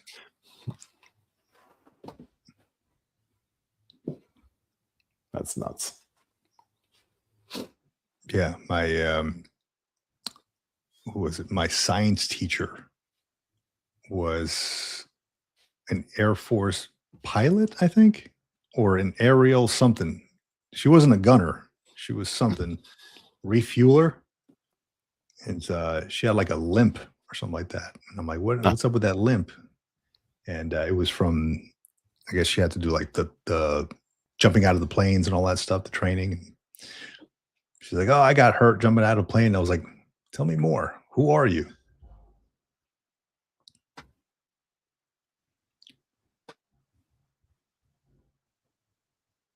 All right, give me 2 minutes. I'll be right back. Yep. Navy Cop says, not sure if I will get a podcast out today. The anxiety is pretty rad and a bit debilitating, so we will see. Yeah, man, do it on your own, at your own pace, dude. That's the beauty of running your own channel, right? The thing with running a YouTube channel is the consistency thing. So it's cool. What you can do is batch record your episodes. So I'm pretty bad at this because I like to record and like put things out there just because I like to have it out there, but record 1 or 2 episodes. They don't have to be that long, and then schedule them out. And I don't know if it will let you schedule them out. I think it should be able to, but schedule them out like 1 this week, 1 next week, etc. And you can work it that way.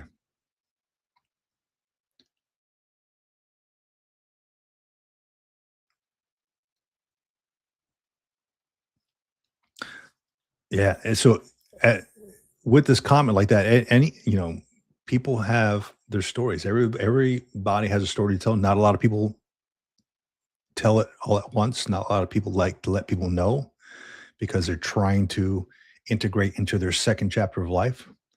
But man, high school teacher, history teacher, Norwegian guy. That was hilarious. Turned out to be a Norwegian underground agent during World War II with a number of missions under his belt.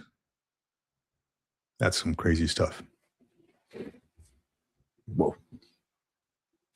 There you go. Get the real John. The hair is crazy today. Sorry. No, you're all good, man. At least you have hair, dude. I'm letting it grow out, man. Dude, anytime I freaking shower, there's like hair all over the floor and shit. It's going away.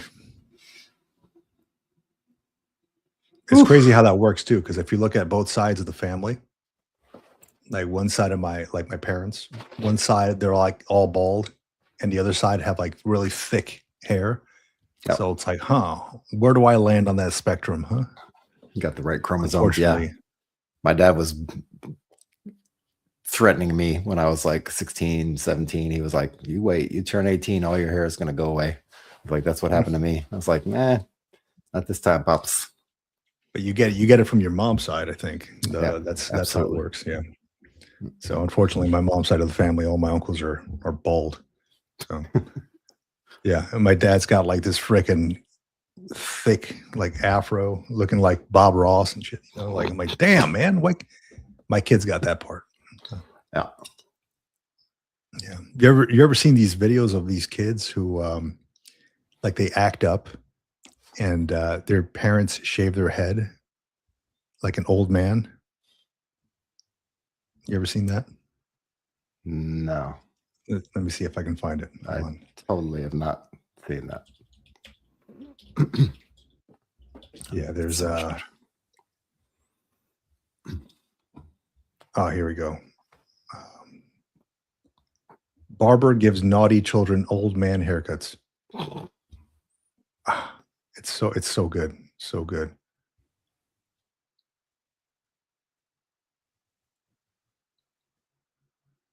So that's what it is. Kids act up and they give them these old man haircuts. Wow.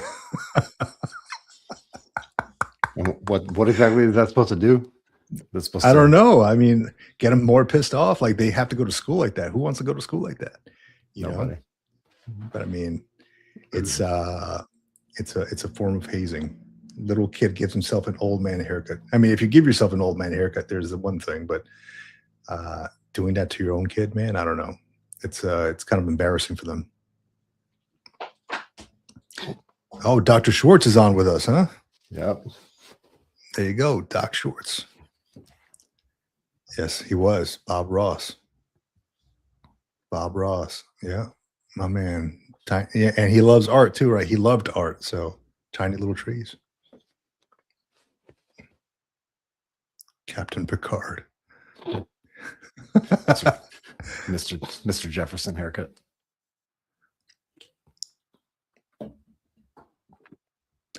You know, I've seen, yes, Tony Slaughter. I've seen many videos on this. Go to Turkey or there's Istanbul, right?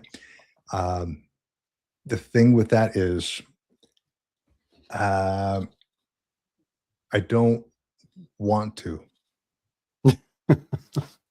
No, I won't leave it at that. I don't want.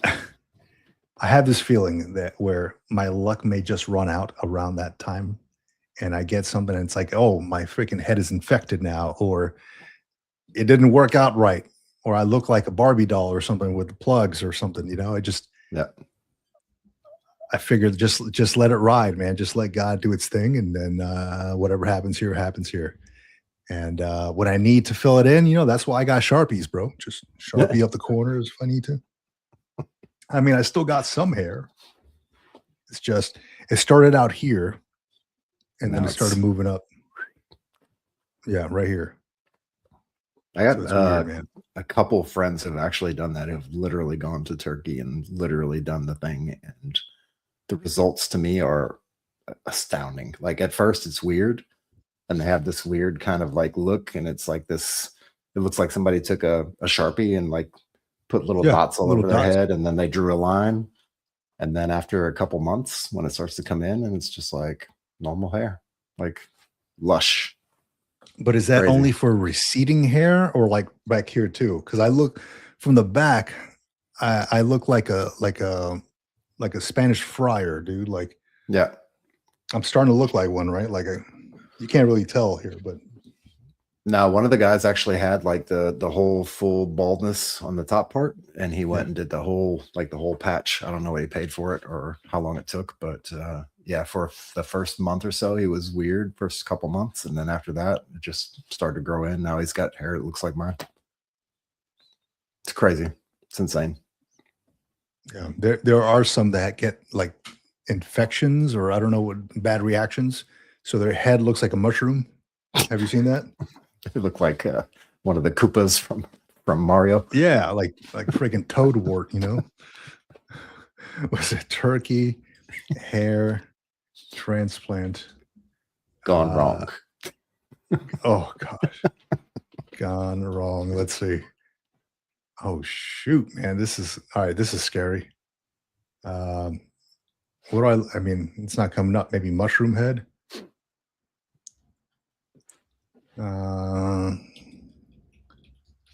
Funny head. All right, Dr. Schwartz.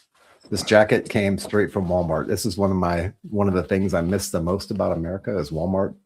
And I was getting some stuff because my bags got lost somewhere in Paris and didn't show up. And I was like, I don't know if I'm going to get my bags and my stuff. So I went to Walmart and grabbed a couple things, and this is one of the things I grabbed. It's just a little simple. I think maybe it's a Reebok. I don't know what the brand is on it. Walmart. Go to Walmart. They have these. These are really nice, really comfortable. Yes, we should put the Green Logbook or Marine of the Quarter or Military Retirement Podcast on here, and it would be complete, right? Yeah. So this is what I'm scared of here, man. Ah, that's disgusting. It is. I don't know why it's going so slow, but I don't know what's happening here. Let me take it off the screen. But yeah, like a mushroom head, right? That's what I'm afraid of. So I don't know what to think about that. It is pretty disgusting. But at the same time, I'm always like, man, I should just let it go. There's a whole community on Reddit. Some guy posted a photo of himself, and he's on Splash Mountain at Disney, and he's like, yeah, like his hair is like back, and he's like, Disneyland decided for me, like whether or not to shave it all off or not, right? So Disneyland decided for me. There's a whole like Reddit and subreddits on should I shave my head because I'm going bald. I mean, there's subreddits for everything, right? But I mean, it's. I think we may take too much. We may put too much into that. Like, just let it go, man. Just let it be. Yeah. Whatever happens, happens. Now, I will say, if I didn't have facial hair and I was losing my hair, that would be a different thing because then I'd look like a straight up thumb. But I'm glad I have the facial hair to combat that. Yeah. Nobody wants to look like a thumb, dude.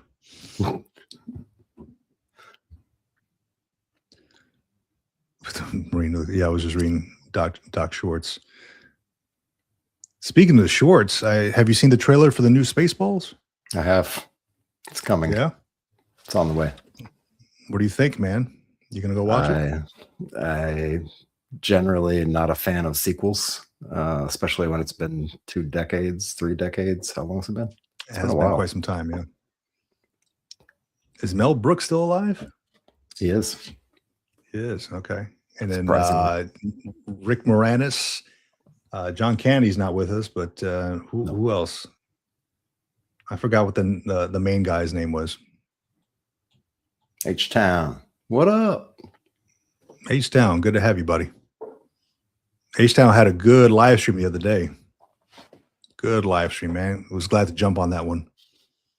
Talked a lot about a good amount of stuff. Oliver Ross says, I shave my head once a week. Dude, I'm afraid to do that. If I shave my head, it won't grow back. I'm afraid.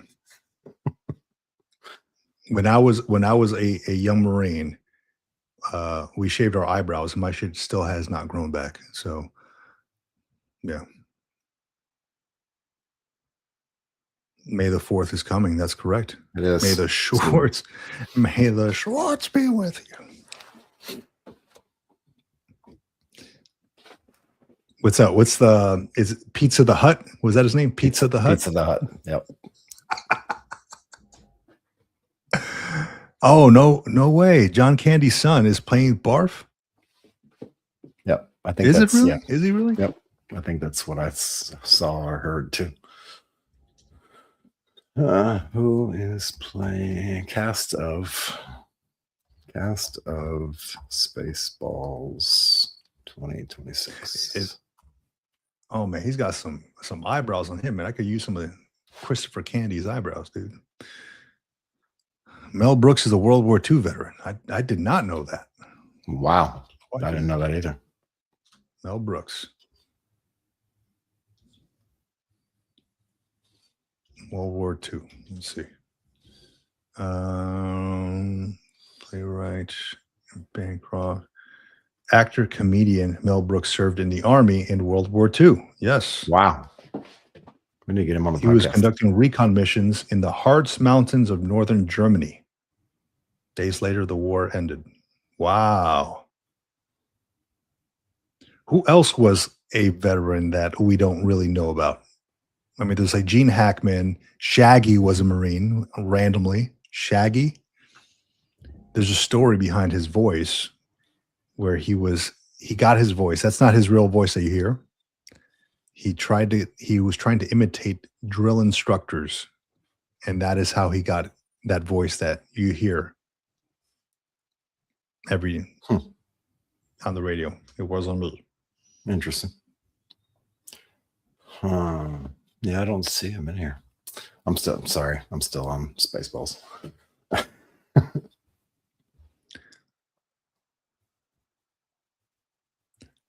Good, good, good. It's all good. It's all good. I like that.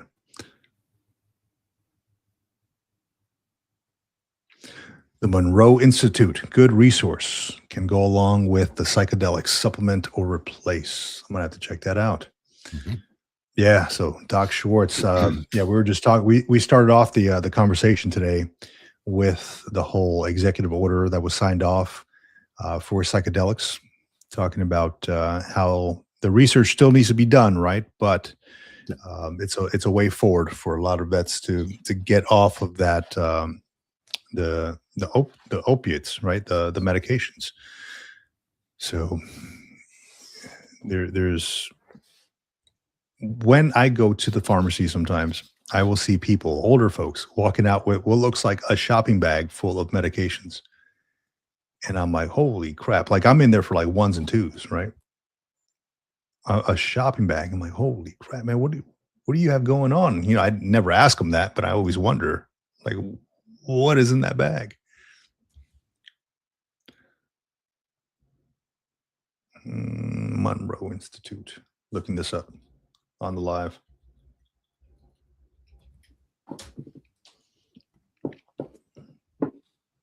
Brian Hahn, what up? What up?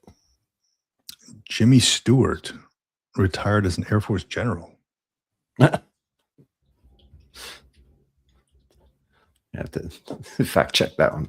Jimi Hendrix is a lesser known veteran, airborne vet. Jeffrey Dahmer was in the army station in Germany. Yeah.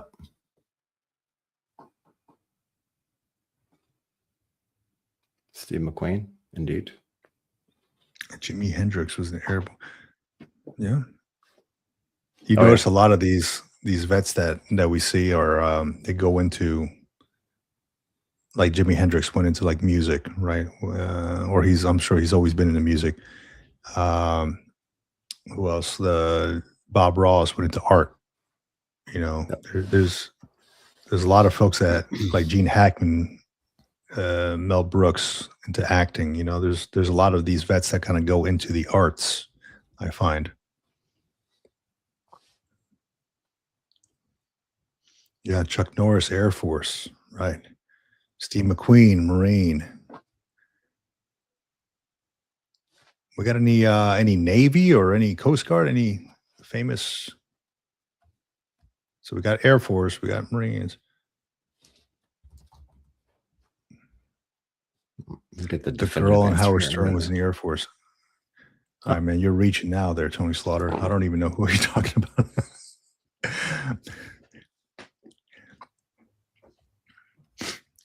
So I had this idea, John. Oh, here we go. Let's read this one here. Yep. I don't know. It was Perkin. It was Fenton. Kill me all. Wow. That's freaking crazy, man.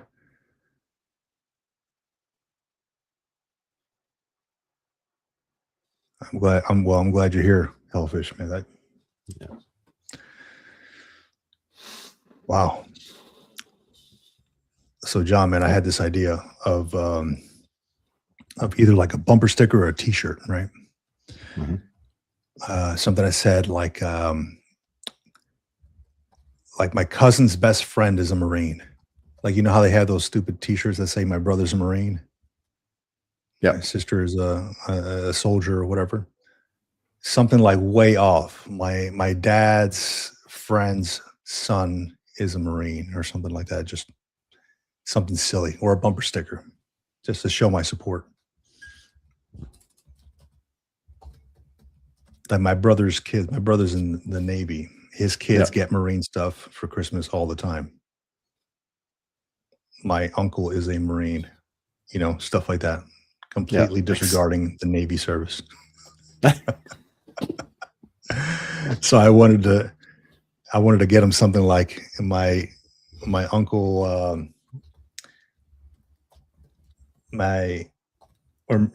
something to that effect. My uncle is my favorite military service member. My uncle's a Marine, so I'm going to continue getting that stuff.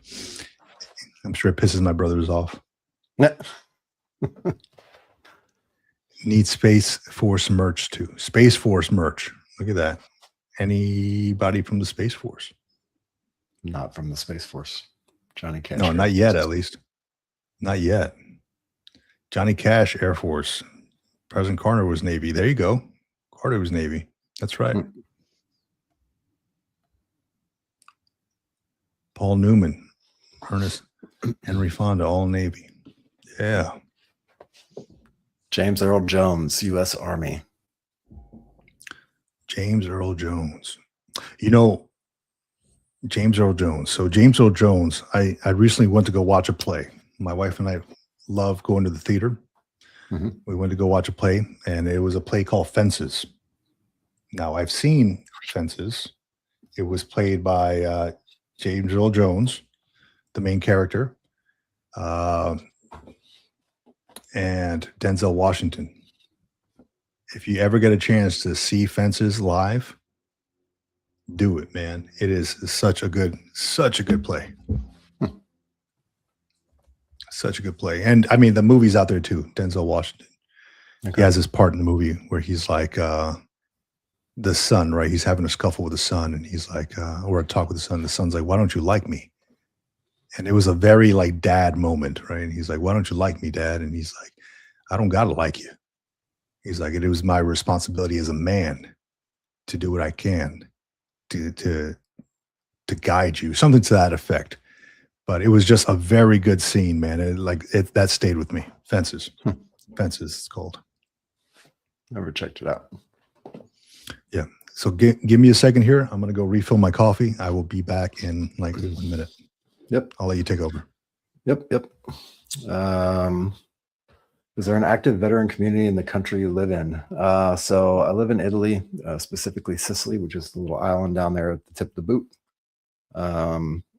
And there is a veteran community, but it's not active like I would like it. So if you go to a place like Vicenza, which is up north, they actually have like a VFW organization thing going there. One of my retired buddies from the Army is the chairman of it, the overseer of the VFW stuff up there. If you go on the VFW site, you can go look internationally. And we did this on a show maybe a month or two back.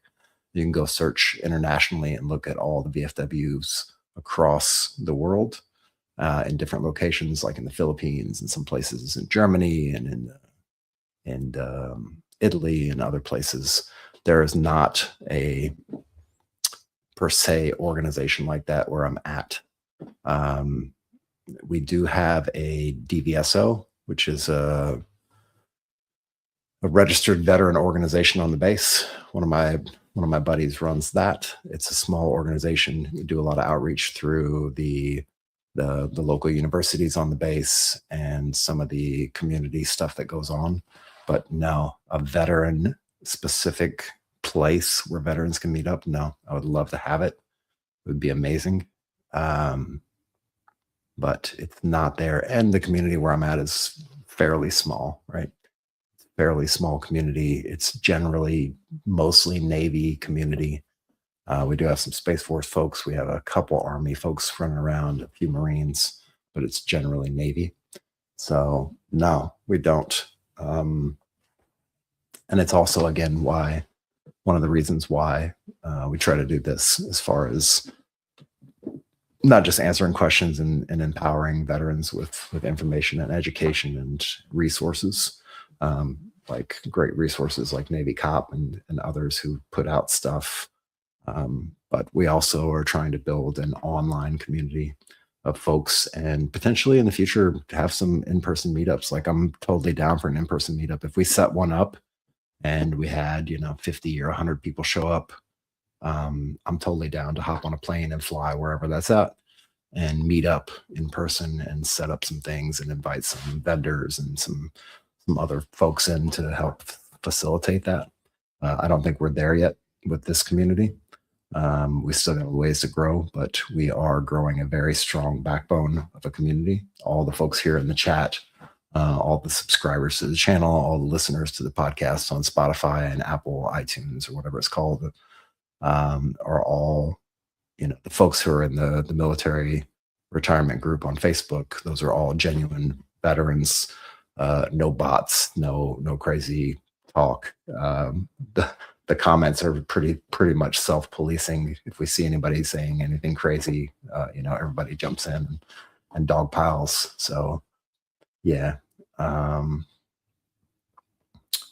It'd be nice to have a VFW set up in the place where I'm at, but I don't think it's going to get there because of the fact that the community is so small. So hope that answers your question. And also, I probably need to jump on your live streams one of these days. I'm so busy between time zones and everything else in school.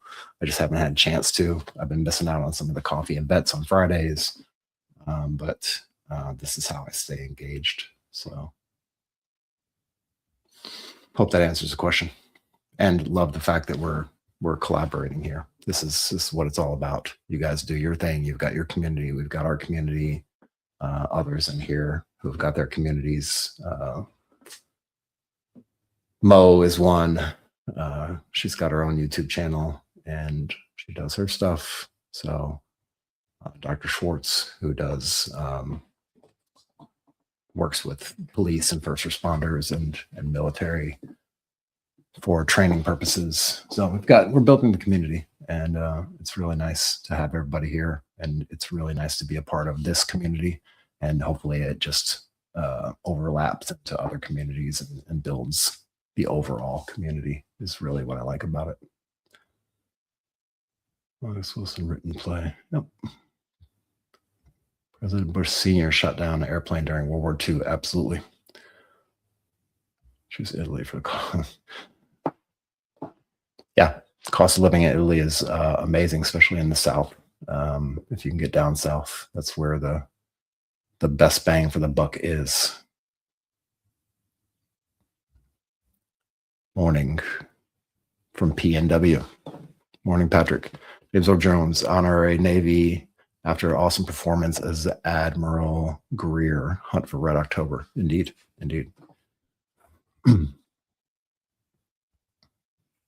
Shay, you got a snack? You got your blood sugar levels back up? Good to go. Getting out of ketosis. Thick. Somebody who's cooking something out there. I'm like, you know what? Let me grab some here real quick. Yep. Let me grab some here real quick. Yeah. Tony Slaughter, you got that right, man. Hey, when you got to knock it out, you got to knock it out, man. So coffee, nature calls, and you got head calls, all that good stuff. Everything in one. Everything in once. Very good. Very good. I like that. I saw Hellfish Haven brought something up here too. Oh, let's see. I wish my health was better. I would move back to Germany in a heartbeat. And my wife, 44 years, is in Germany. Okay, it's German. I hear good things. I hear good things about Germany. Yep. And the healthcare system there is amazing. So if you want to continue to live a healthy lifestyle, it's actually in Italy too. Italy's probably a little bit cheaper, but the German healthcare system, you can't beat it. Can't beat it with a stick. It's really, really good. Who's got the worst healthcare system? Let me think about how I want to answer this. I painted you in the corner there, huh? No, it's okay. You don't have to answer. I think we all know. South Africa, maybe Middle Africa might be the worst healthcare system. Yeah, you might be right.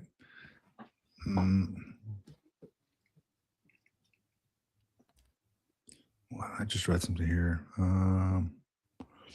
I'd like to have a sort of virtual post and get a common Discord server for us all to share.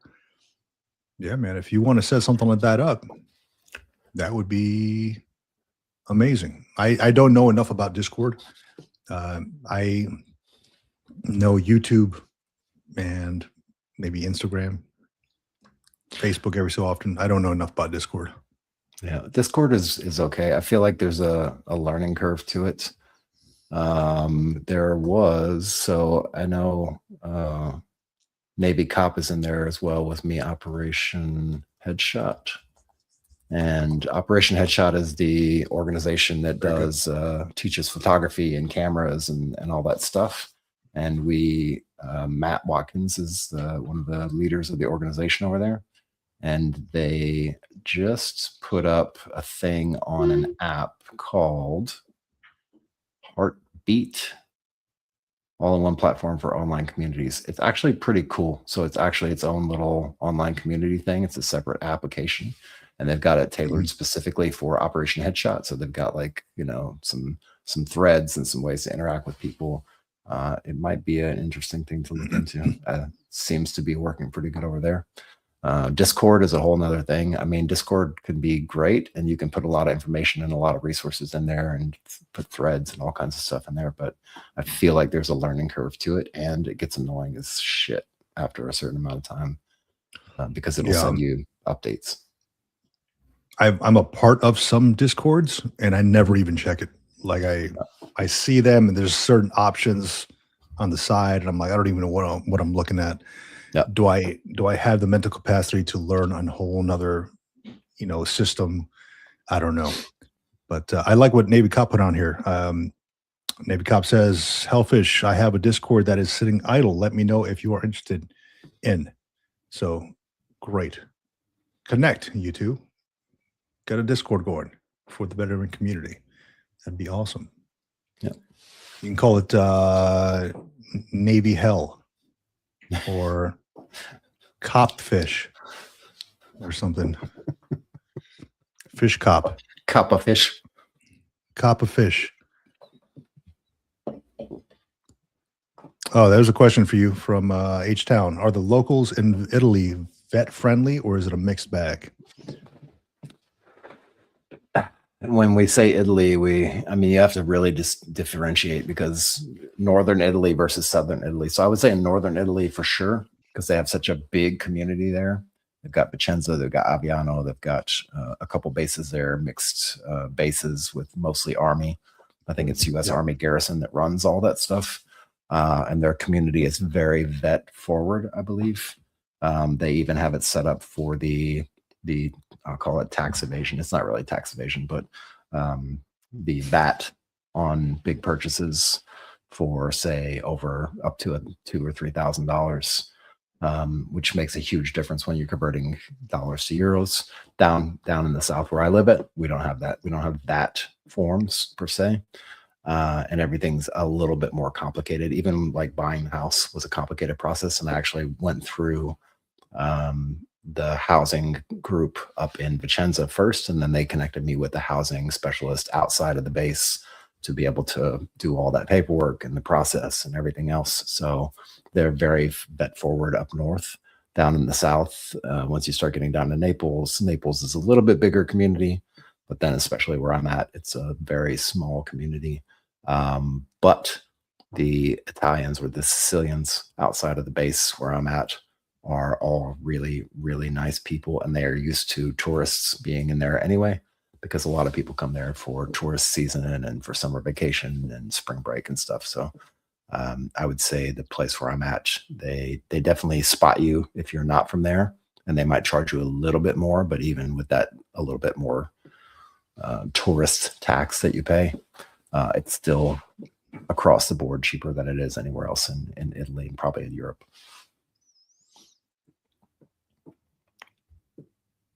That's good to know, because a lot of places are not, that I've seen at least, that have been put out on social media, are not that friendly anymore to tourists. There was one where a video I saw where they were yelling at tourists in Spain, just kind of like bombarding them at a restaurant. I don't know the reason behind there. I know like places like in Mexico, there's a lot of expats moving there, and they drive up the prices because in the US you make a little bit more, so you're okay with paying whatever $600 a month for an apartment versus what locals pay $300-400 a month. So you drive up the prices, right? So I know a lot of places are not okay with expats, but it seems like Italy is all right. Yeah, Italy's not too bad. And I think somebody mentioned like the politics over here are a little bit goofy right now. It's Oliver Rust. Yeah, it's a little bit goofy. And I mean, you got to look at it from the perspective of what's going on in global geopolitical situations right now. And Right. Europe in particular. I mean, I think there was something that my wife brought up to me the other day about one of the Middle Eastern nations, or maybe it was Iran directly, was reaching out to Italy to become an allied partner with Italy. And I kind of, in a jokingly kind of sneer remark to her, I was like, that's what happened in World War II, right? So, but all jokes aside, like geopolitics in this part of and in that part of the world, in the Mediterranean and closer to the Middle East, plus the overwhelming amount of refugees and people who are fleeing countries and fleeing areas to get to safety, which has been an ongoing thing for years anyway. And the tourism thing. I mean, there's certain cities in Europe who have kind of tightened down on their tourism and start charging fees for people to come into the city or certain parts of the city.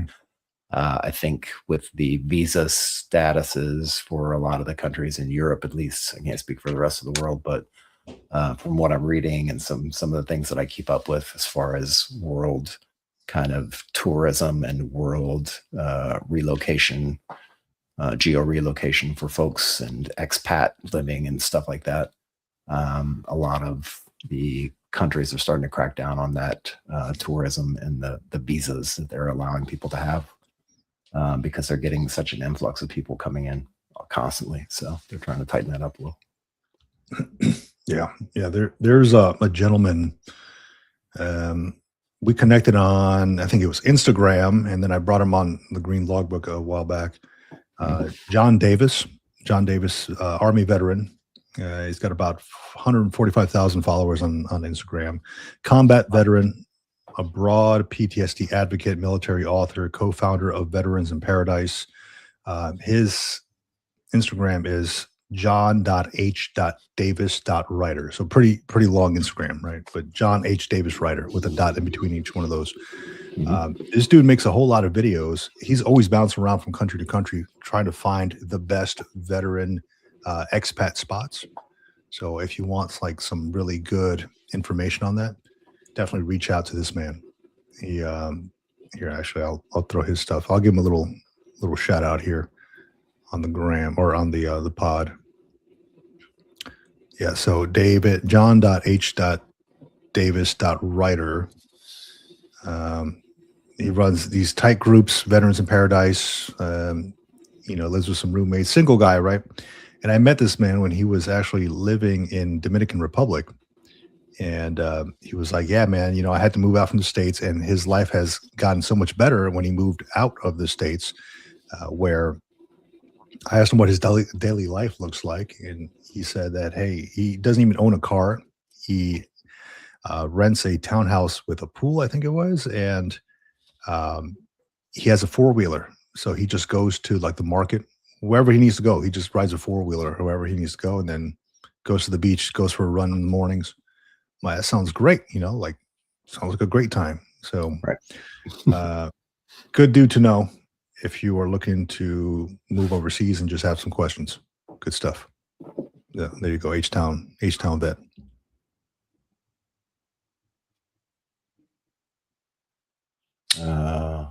Oh wow, I got to catch up on the comments. Yeah, I'm doing the same here. Just ordered a Nikon D3200 with only 4,000 shutter uses. Wow, awesome, nice find. Whatever that's called, to go through the program again. Yeah. So talking about the Operation Headshot thing, I wish. I'm using my phone as a camera right now, so I can't like flip through it, unfortunately. But I'll try to bring that up on the podcast in the future sometime for that community, or we just get into the in the comments on the military retirement group on Facebook if you want to jump in there for now until we find a community. I'm all for making the community great, but I also want to make it as easy to use as possible for the wide range of veterans that we have. So I would love to build it the way it needs to be built, not the way I want to build it, because we do have a wide range of veterans here within our midst. Some just retiring, some retiring in a couple of years, some have been retired for a few years. So I want to make it as easy as possible for everybody. They just had the in-person thing in Seattle not too long ago. I wasn't able to go, of course, but we had a meetup in Seattle. Seattle, in San Diego. Seattle. I didn't know that. Yeah. I should probably. So what do they teach you at this Operations Headshot? The course we went through, I think it's changing slightly over time, but the course that I went through was, and myself and Navy cop went through, was a good solid few months. And we went through everything from the basics of cameras and how they work and what brands and what are the different pieces of the camera and what's aperture versus shutter versus exposure and ISO. And then it goes into a lot of things like how to set up shots, how to do framing, and then it also dives into the business side of it, how to set up a business profile and how to start getting gigs and what do you look for in a customer when you're doing say wedding photography or portrait photography or whatever it happens to be, how to set up a website, how to do all the legal stuff on the back end. So I think they've kind of broken it down now into separate tracks. But before it was all kind of lumped in. I think we were the last ones to go through that where it was all lumped in. Totally free for veterans. And then usually at the end, they have a meetup in person somewhere. Yeah, I like that. So there's a club here in San Diego that meets up, and they just go like they bring whatever camera and you go around and just take pictures and you just kind of hang out together, right? I haven't been to one. I like the idea of it. You know, it's not a veteran thing per se, but it's like a walking photography tour. Right. And they take you down to there's nice places like Little Italy and North Park and places like that. Point Loma, even like the Mission Hills and, different areas around here in San Diego, a lot of places to see. And I usually, let me see, grab this one. I usually, when I go out for photography, I have this Fuji camera and I'm a big fan of Fuji. So it's an XT20. It's a little bit older, right? It's kind of small, and but it takes incredible photos, man. These old Fuji cameras, yeah. Because if you ever look at like cinematic film, it has like film simulations on here. I'm just noticing that this thing is breaking now, so I have to like glue it back together. But it is. I've had this for many years, man. I bought it secondhand, and it didn't have a lot of shots on it, but it takes some incredible photos, man. Incredible photos. So where did we go? We went to Palm Springs, and I took my Sony camera with me. Mm-hmm. And I wish I would have brought my Fuji instead for the photography. That's how like the Sony camera is cool, but it lacks the soul that this camera has. Yeah, because this has all the buttons and it feels good, like you're actually doing something, like the little red button up here and all those old knobs.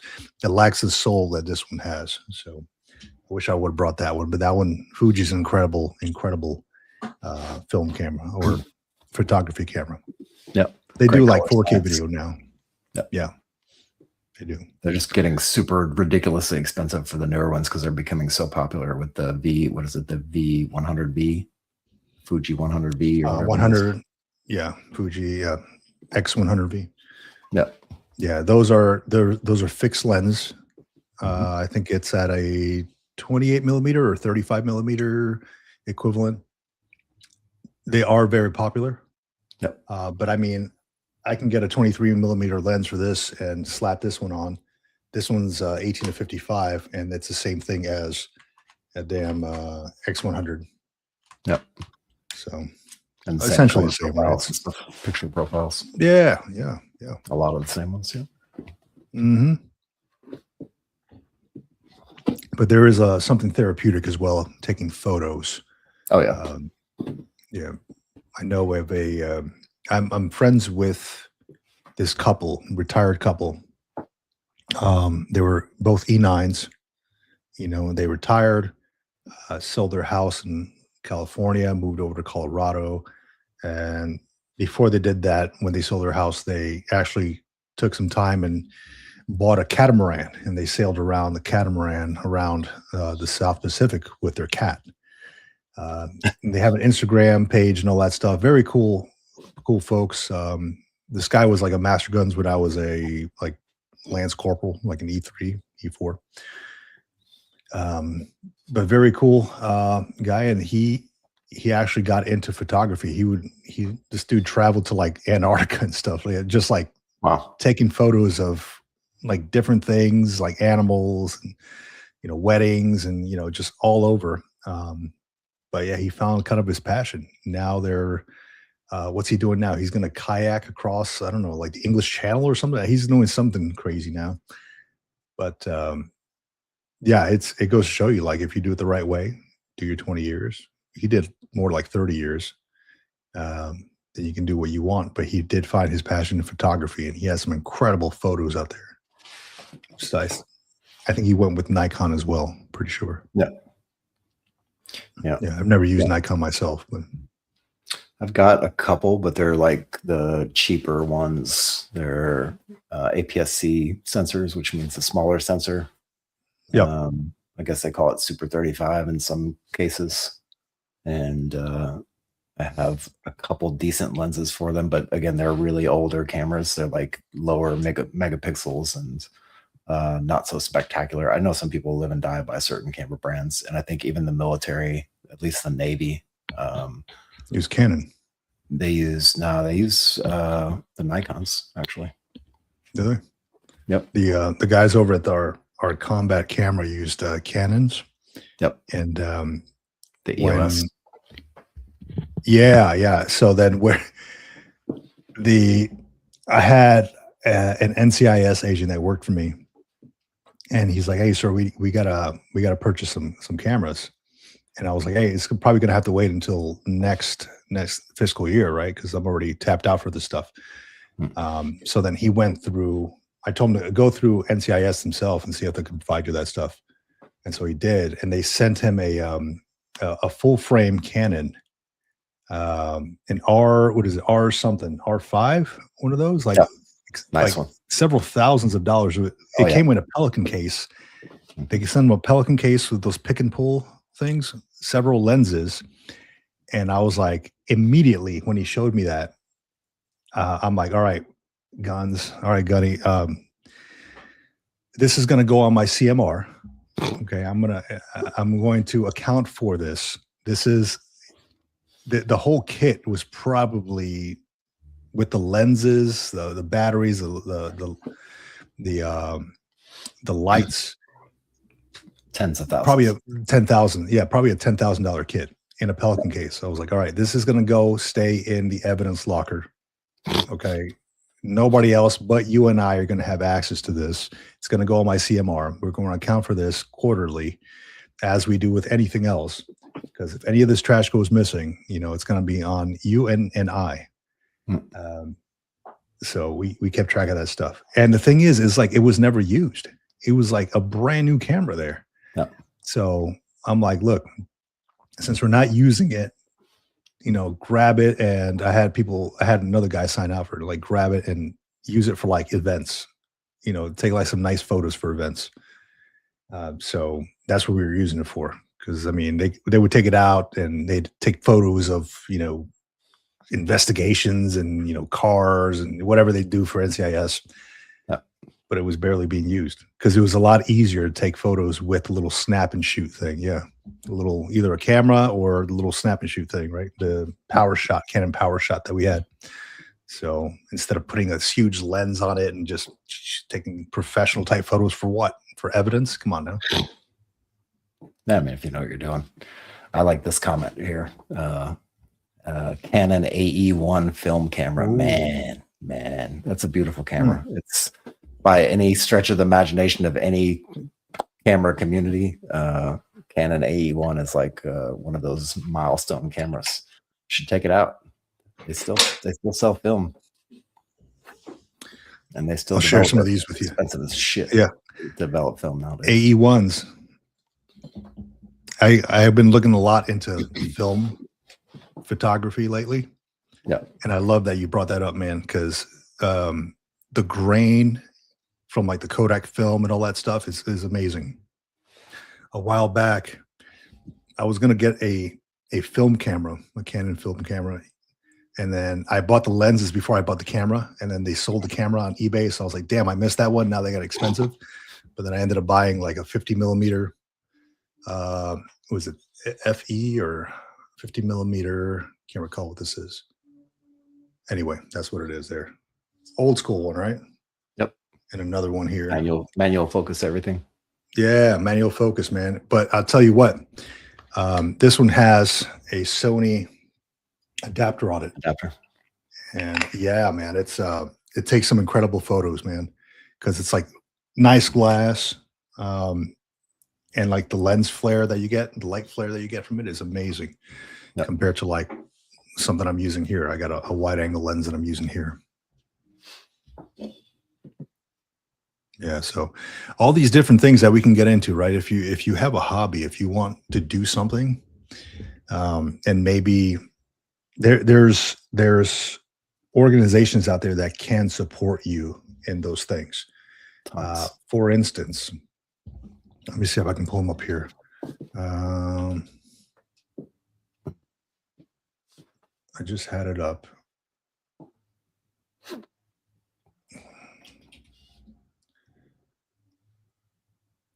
There's an organization like Guitars for Vets, I think they're called. Guitars for Vets. If you want to play the guitar, if you maybe you cannot afford a guitar, but you always wanted to play one, hey, they take you through an instructional, and at the end, they give you your own guitar. Like you get to keep the guitar. So yeah, if you look through the library, you'll find the interview we did with them. And who was it? We had two on at the same time. We had Guitars for Vets, and somebody else was doing something with outdoor stuff. Was it fishing? Yeah, I forget. Yeah, it was fishing. It was a gentleman who took vets out fishing. I think it was North Carolina. Yeah, Guitars for Vets. Here you go. 501c3 nonprofit dedicated to providing relief to struggling veterans through the healing power of music.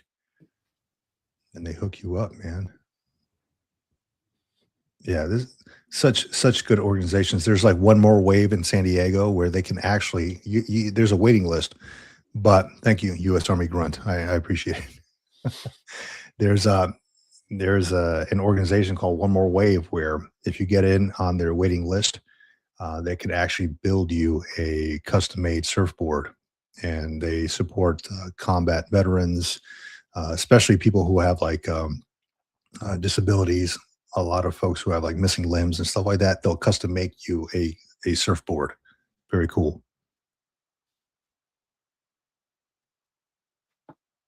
Hellfish Haven, yeah, he's a good person to know then, huh? Got a ton of resources as my nonprofit is peer support and helping. Yeah, good person to know.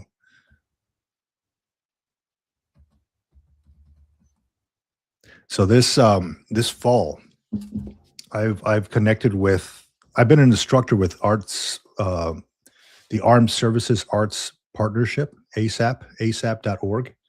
I've been an art instructor with them, doing sketching and architectural art. I essentially, what I did was I led a group of active duty and veterans around this park that we have here in San Diego called Balboa Park. And we just kind of sat in the grass and we just drew architecture, buildings, things like that.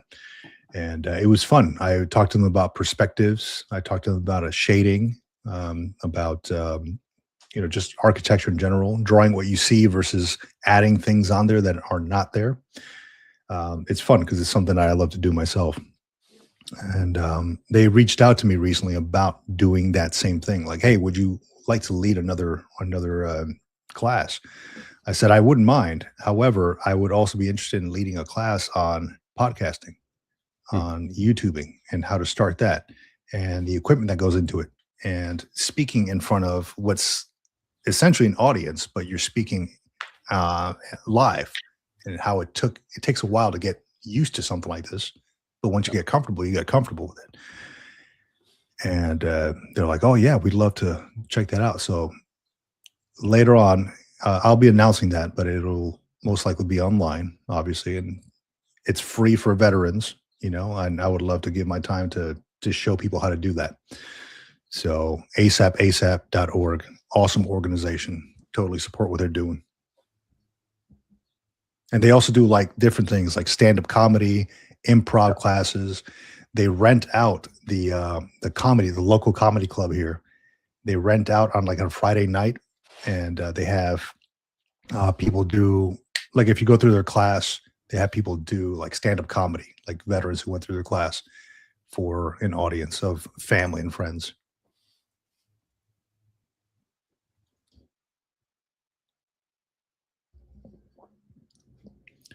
Co-host.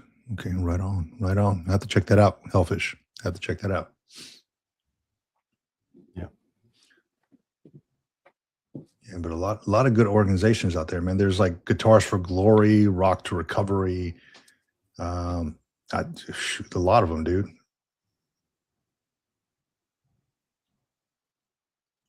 Yeah. Kind And of of course, art.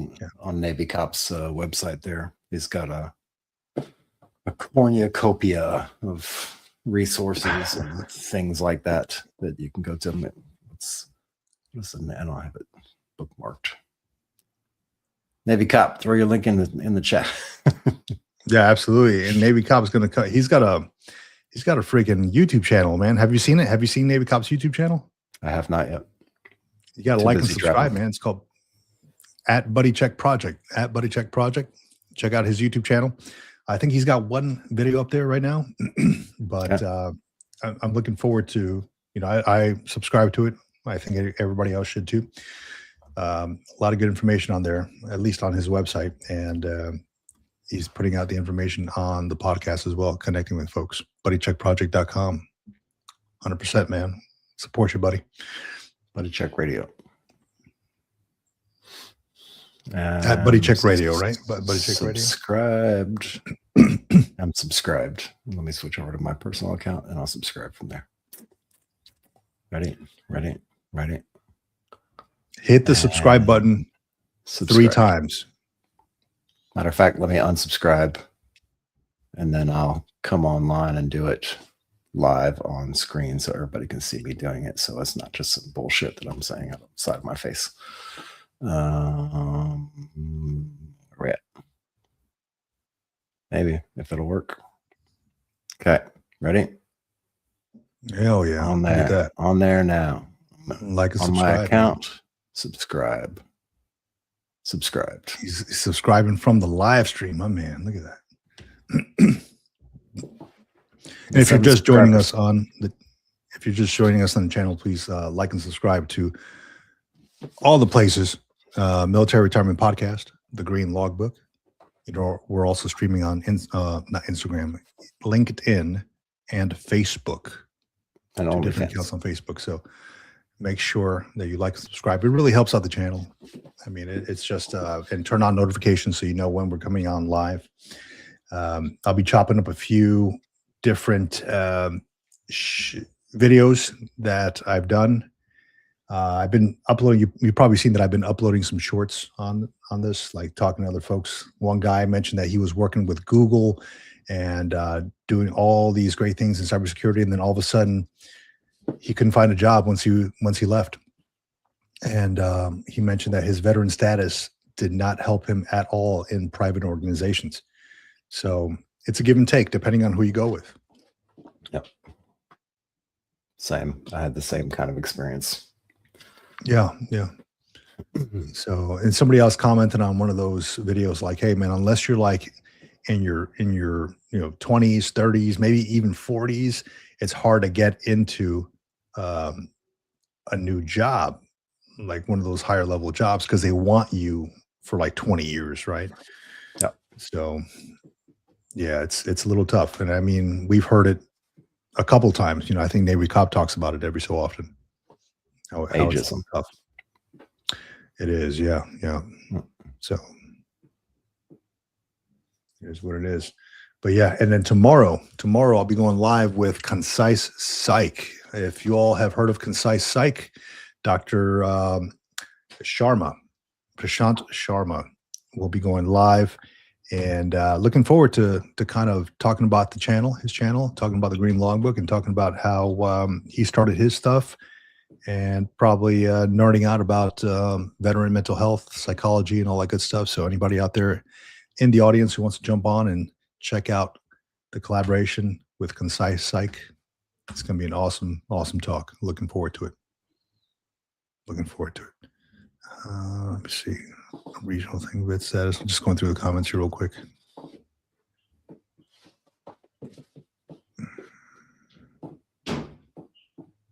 YouTube. All right. So I think we got everything up to date on the comments here. Exactly. Yeah. I can't get my bangs in the Philippines. No. Yeah. He's got an awesome channel. Yeah. Yeah. Concise Psych. Yeah. Doc Sharma has an awesome channel. So I look forward to it.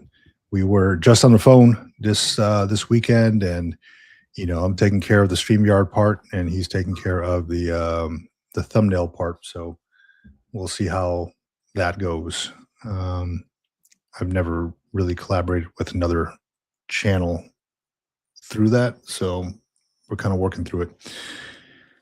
But yeah, looking forward to talking about behavioral health, mental health, veteran stuff, all the good stuff that the good doctor can show me. So we will see. Hey, Vic, can I call in with questions? Like right now? You want to call in right now? We can give you a link if you want to dial in real quick. You got time, John? Yeah, I got time. Let's do it. All right. Well, here you go. Thank you, U.S. Army Grunt. Here. Love you, buddy. Yeah, thank you. Thank you very much.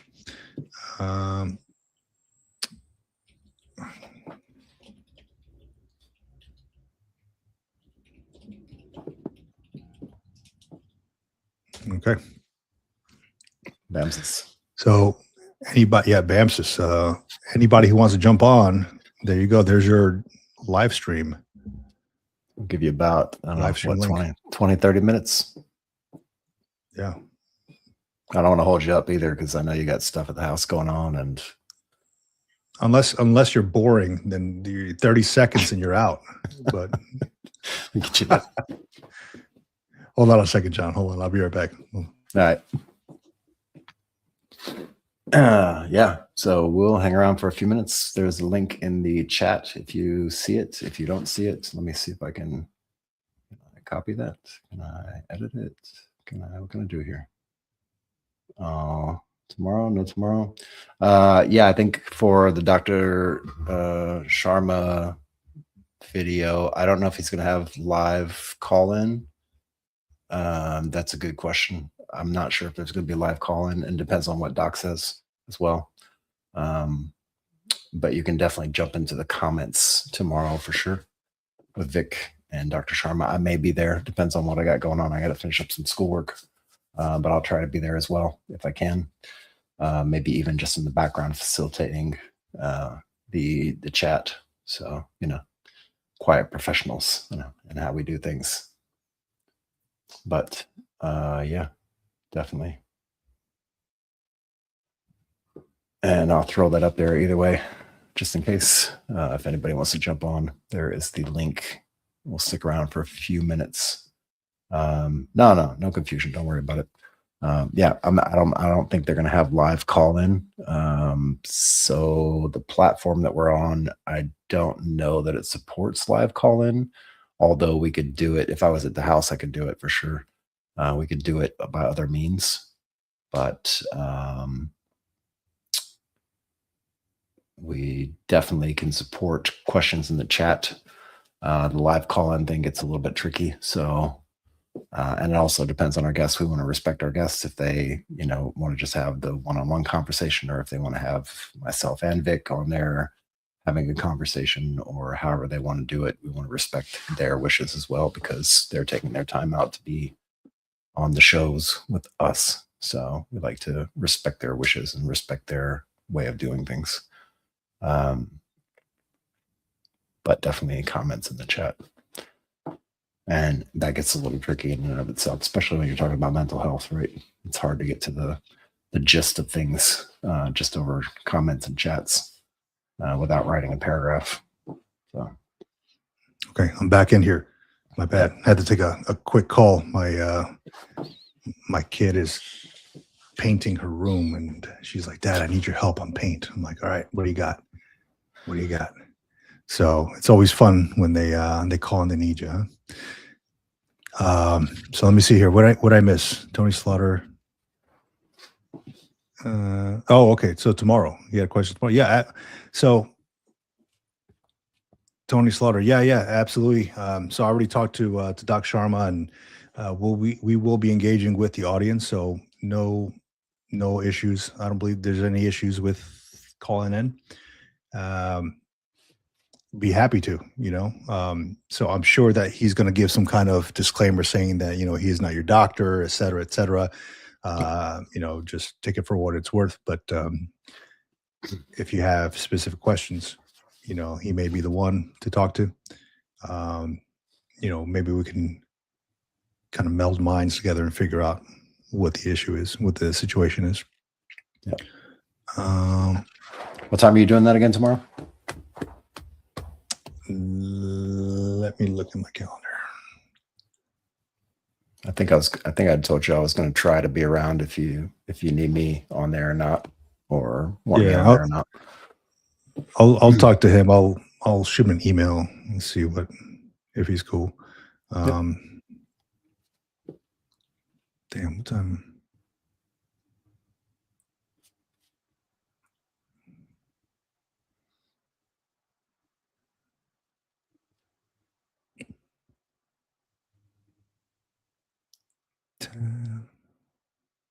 $10 a.m. my time. So 10 a.m. Pacific. Mm-hmm. Yeah, 10 a.m. Pacific. So he's working on some stuff on his side. So as soon as he sends me what he's got, I'm going to apply this to the YouTube stream. It'll go kind of pending, showing that the stream is available.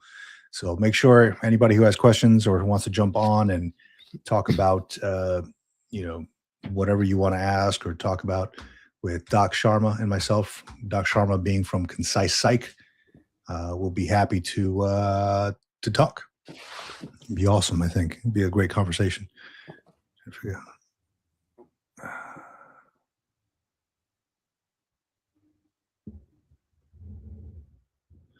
Okay, Tony Slaughter. I'm trying to figure out if my nightmares I experienced were due to water chemicals. That's a great question, man. I have not done the research on that, but it's something good to look at. Nightmares, water chemicals. Water chemicals from where? Was it like Camp Lejeune or something? I know Camp Lejeune had a whole lot of issues with their water back in the day. Yeah, they actually had a big lawsuit about it, right? They're called class action lawsuit. I think that's what they're called. Mm-hmm. Chemicals. Look at that. Yeah, Camp Lejeune was all farmland at one point. We were doing. I remember doing PT at one point in front of the CG's building. There's a big field across from there, and sitting down doing some stretches, and there was a bunch of green onions in the ground. They were growing out. You can smell them too, the green onions, and so you can tell like that whole area across from the CG's building was a big green onion farm or field.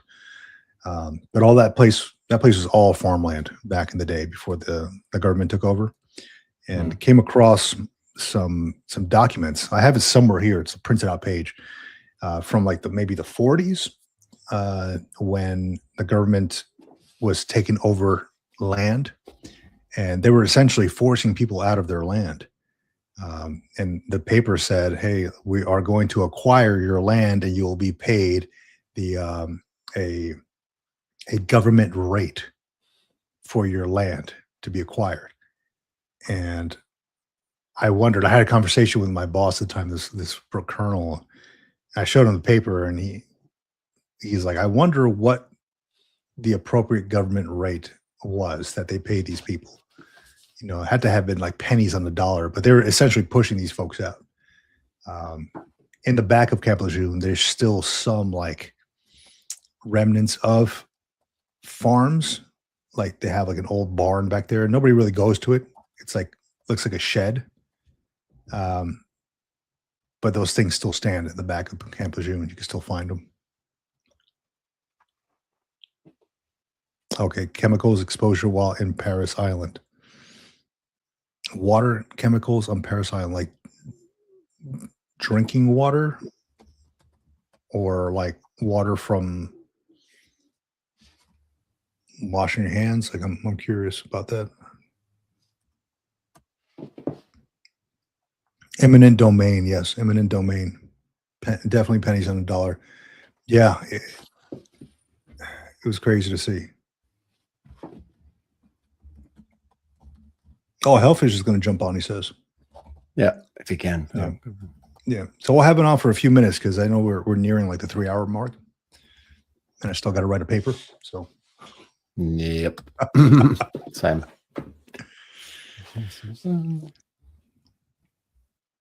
Ops INR is blood thinners test I have to do since I am on warfarin.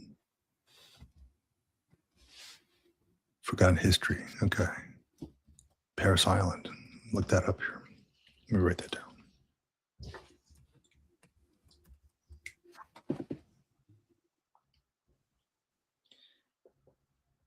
Oh, John, one of the best pieces of gear I've ever purchased, or rather was ever purchased for me during my time in uniform, was this simple little Skillcraft pen. Skillcraft pen. It's got a blue, a pencil, and a black. And an eraser. Small, simple. I think it's called a pilot pen. Pilots use it. Yep. But man, I got 2 of these things, and if I lose this thing, I go crazy looking for it. This is such a good piece of gear, man. Such a good piece of gear. And it fits very nicely inside the wallet. Done. Easy. Okay. I was still looking up the Camp Lejeune purchase.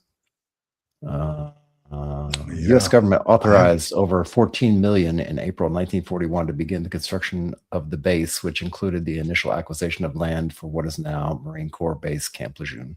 $14 million in 1941. That's a lot of money in 1941. And somewhere around here, I have the paper that was sent to the families, signed by the commanding officer or the commanding general. Crazy stuff.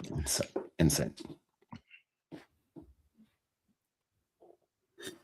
All right. Standing by for Hellfish Haven. He wants to jump on here real quick. Mm-hmm.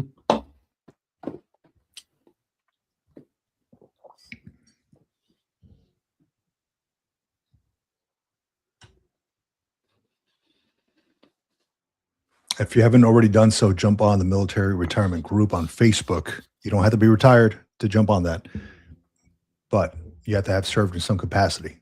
So military retirement group on Facebook, about 3,000 strong. Just great group of folks who want information on military to civilian stuff, benefits. Every so often I'll share some stuff on the channels. So great piece of gear if you're looking to get information. Military retirement group.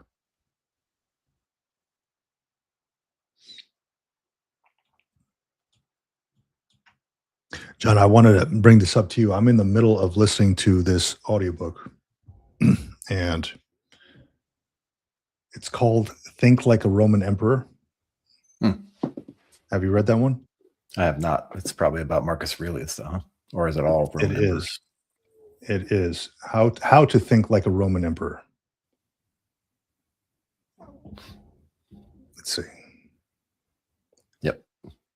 It is so good. So the narrator has a Scottish accent, which makes it even cooler.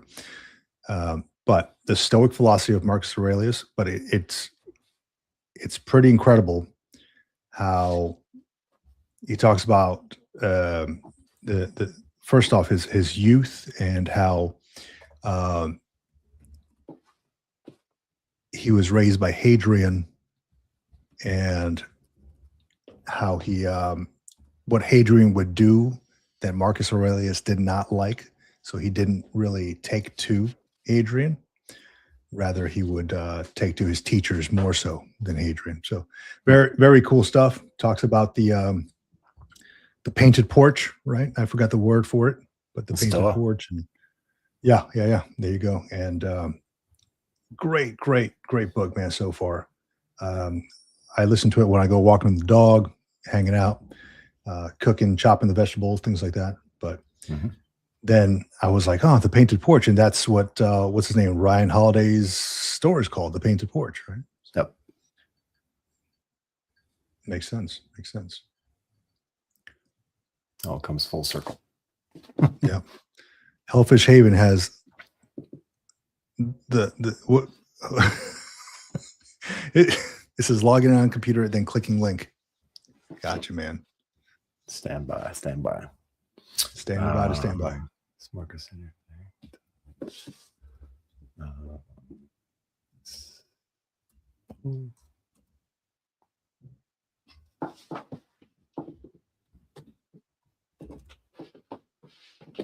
see.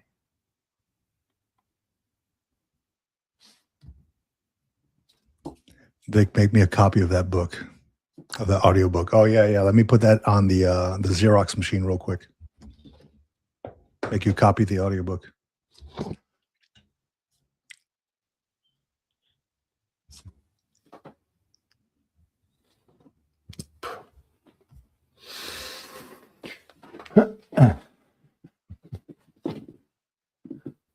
There he is.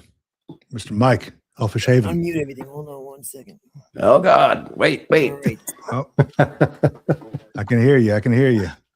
Look how surprised he looks. I got to take a screenshot of that real quick. Oh, shit. no. Am I here? He's like, oh, shit, I'm live. What do I do? Run for cover. What's up, man? Oh, man, I'm too late on that screenshot, dude. I wish I would have taken the screenshot. He was like, what do I do? What's going on, Mike? How you doing, man? You're all good, man. Have you seen my backdrop lately? It's a cluster. Usually. Well, when I put up the one where you can do the when you do your image, it's kind of weird. Oh, the green screen. The virtual background, yeah. Hold on a second.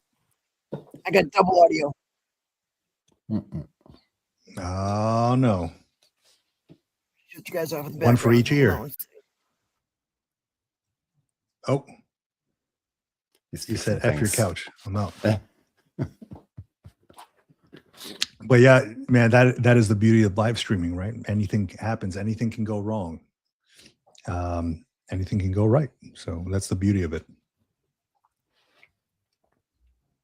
Surprisingly, I don't have a green screen background. Amazing. You could very well have a green screen background. BRB. Yeah, no worries. And Hellfish, man, you know, we're not you don't have to have no background or anything like that. If just fix your audio thing, your mic thing, and then you're welcome to come back on. Yep. You just saw me grow. Oh, okay. 660 Love. Man, I love that, man. They got jokes. Make me a copy of that CD. That audiobook.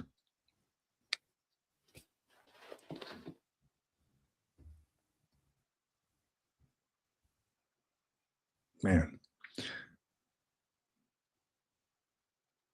So I will say there's a few folks that are reaching the 1 year mark being members of the Green Logbook. And if you have been a member for close to a year, I'll reach out to you. I don't know how I'll reach out to you, I guess through the live stream, but please shoot me an email.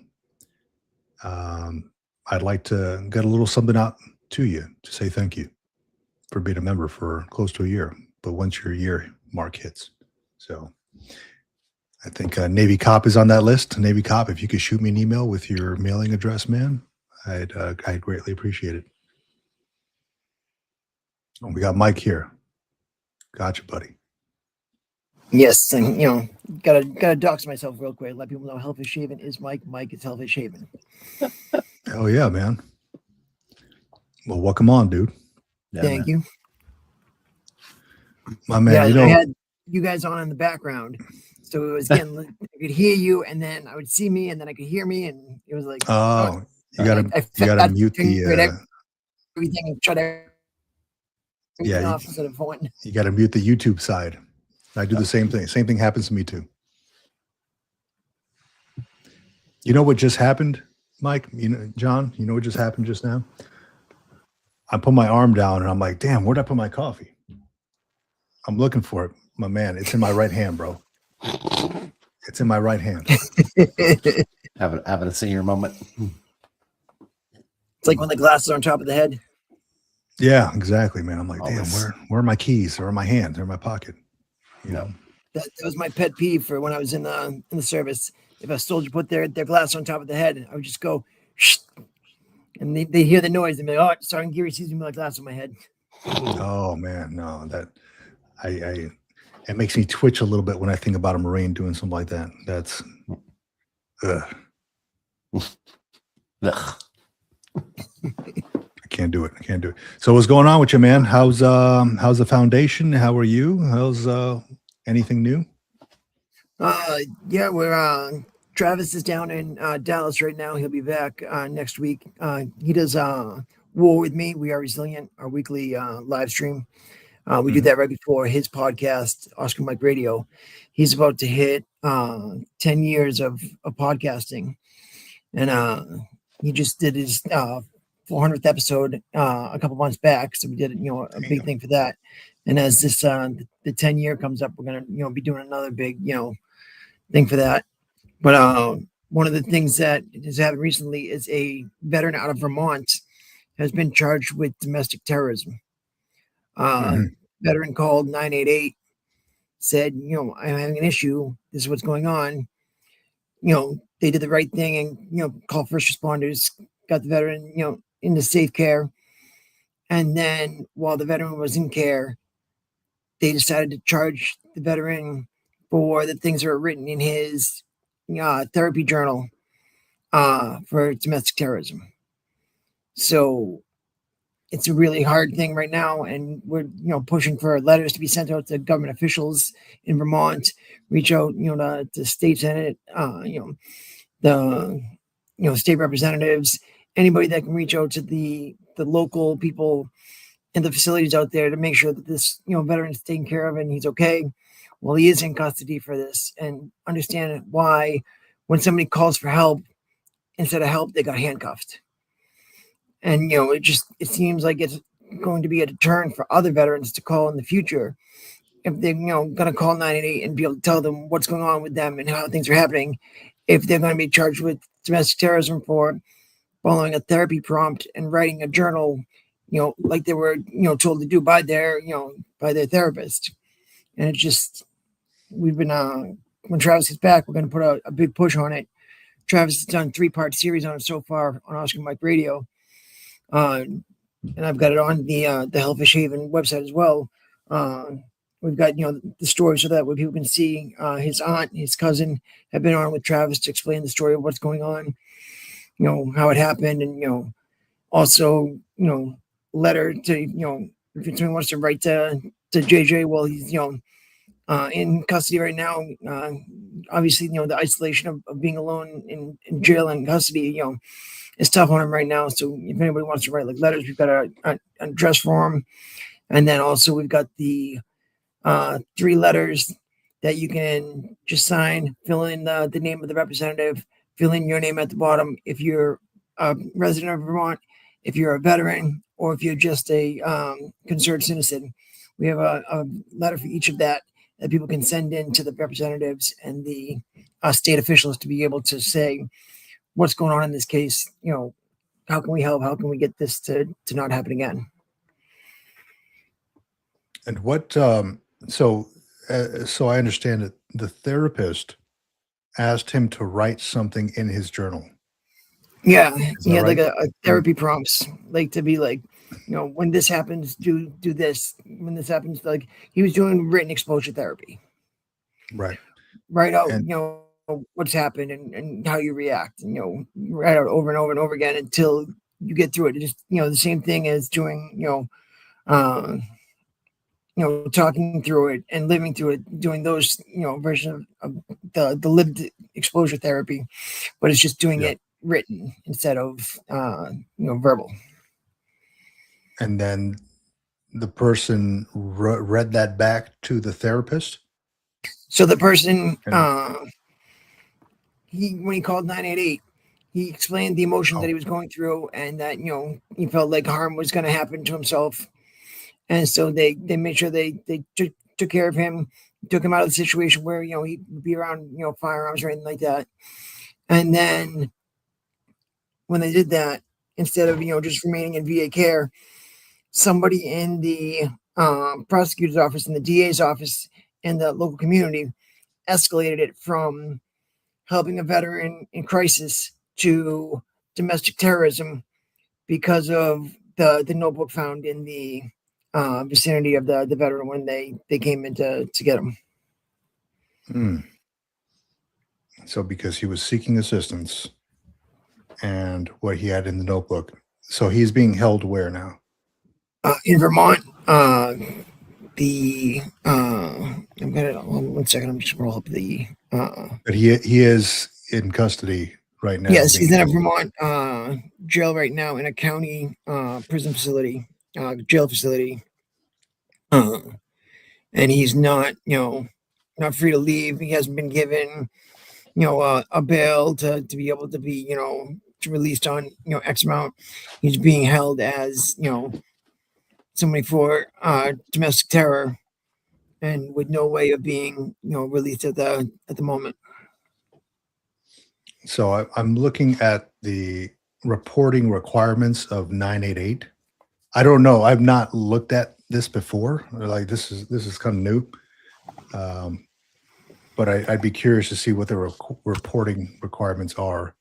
I know different states have different requirements. And if something was brought about with terrorism, even like homicidal tendencies, then that's potentially a reportable offense. Do you happen to know what it is like in Vermont? Well, I know with the crisis lines, anywhere it is, that they're supposed to report if there's self harm or harm to others, and also if there's firearms that are unsecured, that are in play as well, that they'll try to get somebody out there to secure the weapons if they think that harm is going to happen to self or to someone else. Usually there's like 7 or 8 questions that they ask when you first get on the line. And those are you think about doing harm to yourself? Do you have a plan of action to do it? Do you have, what are the thoughts? And, if you answer yes, or, how you answer that, basically sends you from, being seen by a social worker or seen by, psychologist, psychiatrist, or if they need to get somebody to take you in for your own, personal safety to basically, PC you. Mm-hmm. And it seems like that's what they did, is they put him in protective custody. And then from there, everything snowballed with this prosecutor's office. I don't know if they were overzealous. I don't know if they just didn't know what to do with it, but it just seems like they took what would have been the conversation between therapist and patient and turned that into the domestic terrorism charge. And I shared in that private chat the page we have set up right now that's got the mailing info, the government letters, and like it's got the 3 part series that Travis has done so far on the story for JJ, and what he's gone through, and what his family's going through right now as they try to understand the system and what's going on. Yeah, I'm reading a little bit about it here. It says the judge on Thursday, not this Thursday, but this is in March, denied a motion to drop the charges. So it Yep. looks like they're moving forward with it. I mean, it very minimal information without looking at the actual news article or the news video article. And Interesting. I mean, I think Navy Cop brings up a good perspective here. Keeps vets from seeking help. Mm-hmm. Yeah. And that's what we're worried about in this, is the bigger impact that's going to happen, with this is, that this will be more of a hindrance than a help, because this could have been a really good story for 988 to say, hey, you had this veteran that was in a tough place. He called, he needed help. He got it. You got him out of there. You got him to a safe place. You got him back home. He was able to go on with his life, and, a success story from 988 and what had happened. And instead it's turned into a nightmare. And Travis and I are hoping that, next week when he gets back from, his work in Dallas, that we're able to, get together, and the two of us will be able to push out the story to, larger media outlets, larger, veteran, influencers and things like that, to be able to say, hey, here's the story of this veteran in Vermont. What can we do? The more people that are talking about it, the more people that know about it, the better chance he has of, something happening, pre-trial, that he won't have to wait to go and face everything in the courts. Because his cousin said, they basically said there's not enough.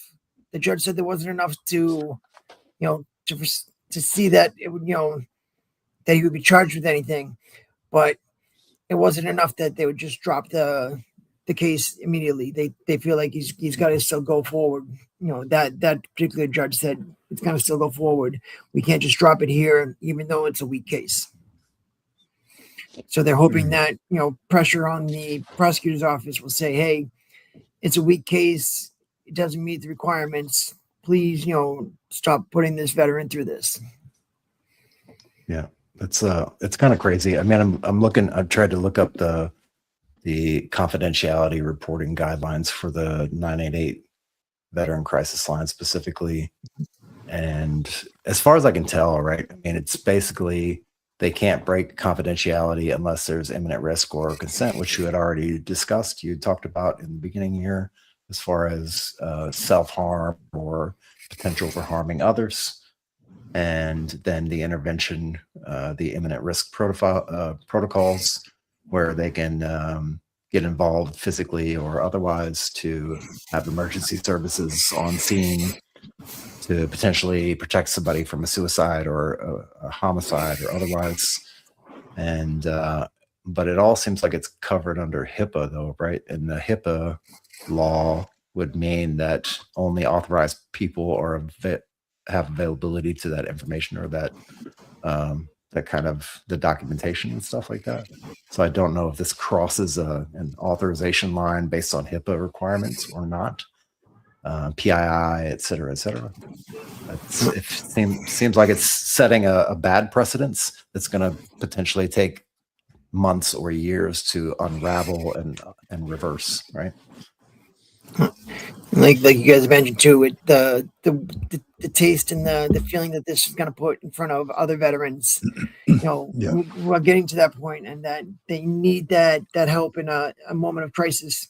This is going to make them second guess, seeking help. And, we never want that. We want folks, if you need help, reach out for it, and, if there's alternate sources, there's Military One source, there's other crisis lines too. If you're not comfortable with 988 because of this, there's local and, regional helplines as well. So, don't feel like 988 is your only option. That's a federal helpline, but there's so many different other ones. And because of what's going on in one state, each of these, 988 is a federal program, but they're run locally by organizations in the areas. So like he got connected with a Vermont, nonprofit that does suicide prevention and does mental health and behavioral health care. And they run the 988 for that area. Like in Massachusetts, it's the Samaritans. The Samaritans do the 988 here. So if you contact 988, you can connect to the Samaritans. And, each area, has a different thing. And like when you contact the Veterans Crisis Line, it reaches out to Buffalo, New York, and that's where you initially start. But then you can bounce you, to other places if that's full. And so it's just, don't let this one bad thing that's happening right now deter you from, seeking help if somebody out there needs it. Yeah. I'm reading his story right now on WCAX TV, which I believe is the news channel out there in Vermont. Veteran charged with domestic terrorism rallied in Newport Thursday. Friends and family of a veteran charged with a domestic terrorism rallied in Newport Thursday, saying the charges stem from a mental health crisis and are unwarranted. He called the Veteran Crisis Line in February, making a suicidal attempt or a statement and threatening a mass casualty event. The thing with that is he had not, he was seeking help. He had not done any of this stuff, right? Correct. So the idea with this is, is this a call for ramping up mental health services, or just straight turn to, hey, he needs to be arrested for what he said? Obviously the dude needs mental health assistance. Like where does that fall in with all of this? I'm not asking you directly. I'm just saying as a thought here. Instead of putting him in handcuffs behind bars, maybe putting him in front of a therapist who can assist this man. Absolutely. Inpatient programs at the VA, inpatient at, a local hospital if, the VA is, out of reach, or too far to get to, just a program where he's getting the medical, attention that he needs right now. Yeah. And that stuff too, because, in the different jail systems, you can't have certain medications for, different, problems that people have. So if he's being treated, by medications for his mental health, he may not be getting the care that he needs for that right now. And, right. the prison system definitely doesn't have, the therapists and the, psychiatrists that the VA system does, and that, other nonprofits that work with veterans, have outside of it. Right. So it definitely is a good story to follow, and curious to how you and your co-host will. I'm sure you're going to keep us in the loop on all this stuff, how it all Absolutely. goes with helping this gentleman out. I'm hoping that he gets the help that he needs and leaves the that setting sooner than later. And it does kind of retract a lot of people from thinking about calling this first, 988 first. It was always there, and we always say it too, like, hey, if you need assistance, call 988, the Veterans Crisis Line. But I mean, what if you're going through something really bad like this guy was going through? Like, you're going to second guess it. Like, who do you turn to at that point? Who do you turn to? And one last good note, I'm also growing out the hair, as you guys were talking about earlier. And the wife had made a statement about about me not getting a haircut. I thought she told me not to get a haircut, and then she had actually I misinterpreted it. So Selective hearing. she's like, selective call hearing. your barber friend ASAP. That is ridiculous. So Yeah, selective hearing, dude. It works. It works sometimes. Absolutely. But I appreciate you guys having me on, so I could to share that information. Look forward to seeing Dr. Schromer on tomorrow, and checking that out. And if folks haven't subscribed to this channel already, make sure you guys do. Yeah, appreciate you coming on, man. I appreciate it. I'm going to drop that link you gave us in the chat as well. If anybody wants to dig into it, see the 3-part series that you had mentioned, and all that stuff is in there on healthishhaven.org. It's got all the information and links and some backstory context in it as well. And we got the letters as well too. If you want to send the government officials to try to push for this veterans case to be able to be brought forward and taken out before it goes too far. No, absolutely. Yeah. All right. Thank you, Mike. Thank you. I appreciate you coming Thanks, on. We'll talk Mike. to you guys soon. See you around. All right, buddy. You guys. Bye now. Have a good one. Yeah, that's some crazy stuff, man. Just when you think you're getting the help you need, this happens. So that's news to me, and it makes me think twice about sending people there to get real help that they need. Yeah, and it's sad to see things like this happen. And like I said, it almost sets. It's like when you do something in the justice system and it sets the precedence for future cases. Like this is one of those things where you don't have to go through the justice system. It sets a precedence for behavior within an organization or a group or a government, and then if that behavior is bad or if that behavior is not actually correct or accurate, then it takes so much time to just unwind that and just set it back to, if you can even get to that point where you set it back to baseline again, right? It's insane. It's insane. Yeah, it is. But we'll follow up on that and see where it goes. Curious how it's going to go. I mean, there's only so much we can do about it here. Maybe Joe Rogan can get involved and get the president's ear on this. Who knows? Seems to listen to Joe Rogan, so we'll see how it goes. Or you like and subscribe and get us to the point where we can go and talk to the president directly and send him a text message about this. Oh, dude, I would love that, man. I would love that. Let me build this platform. Give me let me talk to Mr. Hegseth on the TRS and how we can improve that. And I would love to have an audience with Mr. Pete Hegseth, so about TRS and how we can improve all the stuff for future veterans getting out. With that, man, we're running on 3 hours here. It was great though. It was great. A lot of good conversation, a lot of good input. It doesn't feel like 3 hours. It feels like just a few minutes, man. As long as the conversation flows, man, that's how it goes. Yeah, been a good one today, man. Really appreciate everybody's comments, everybody's input. Appreciate Mike for coming on at the end there and educating us on some things that are going on in the northeast region of the country where Mike is residing at. He's located up in that area. Great area. I spent many moons there as well in that same area. So, but it's good. It's good. We're expanding the circles of the communities and building communities around communities. And it's just, it's good to see and glad that we can all educate ourselves on something that's related to veterans in our community and the people we're trying to help through these platforms. It's really nice. The collaboration is amazing. So, yeah, it is. So stay tuned for tomorrow. I'll be on with Dr. Sharma, Prashant Sharma, who runs Concise Psych on YouTube. Awesome channel. And we're going to be talking about how we started our YouTube channels. We're going to be talking about veteran mental health, all that good stuff. If you have questions, please tune in and ask your questions, ask away.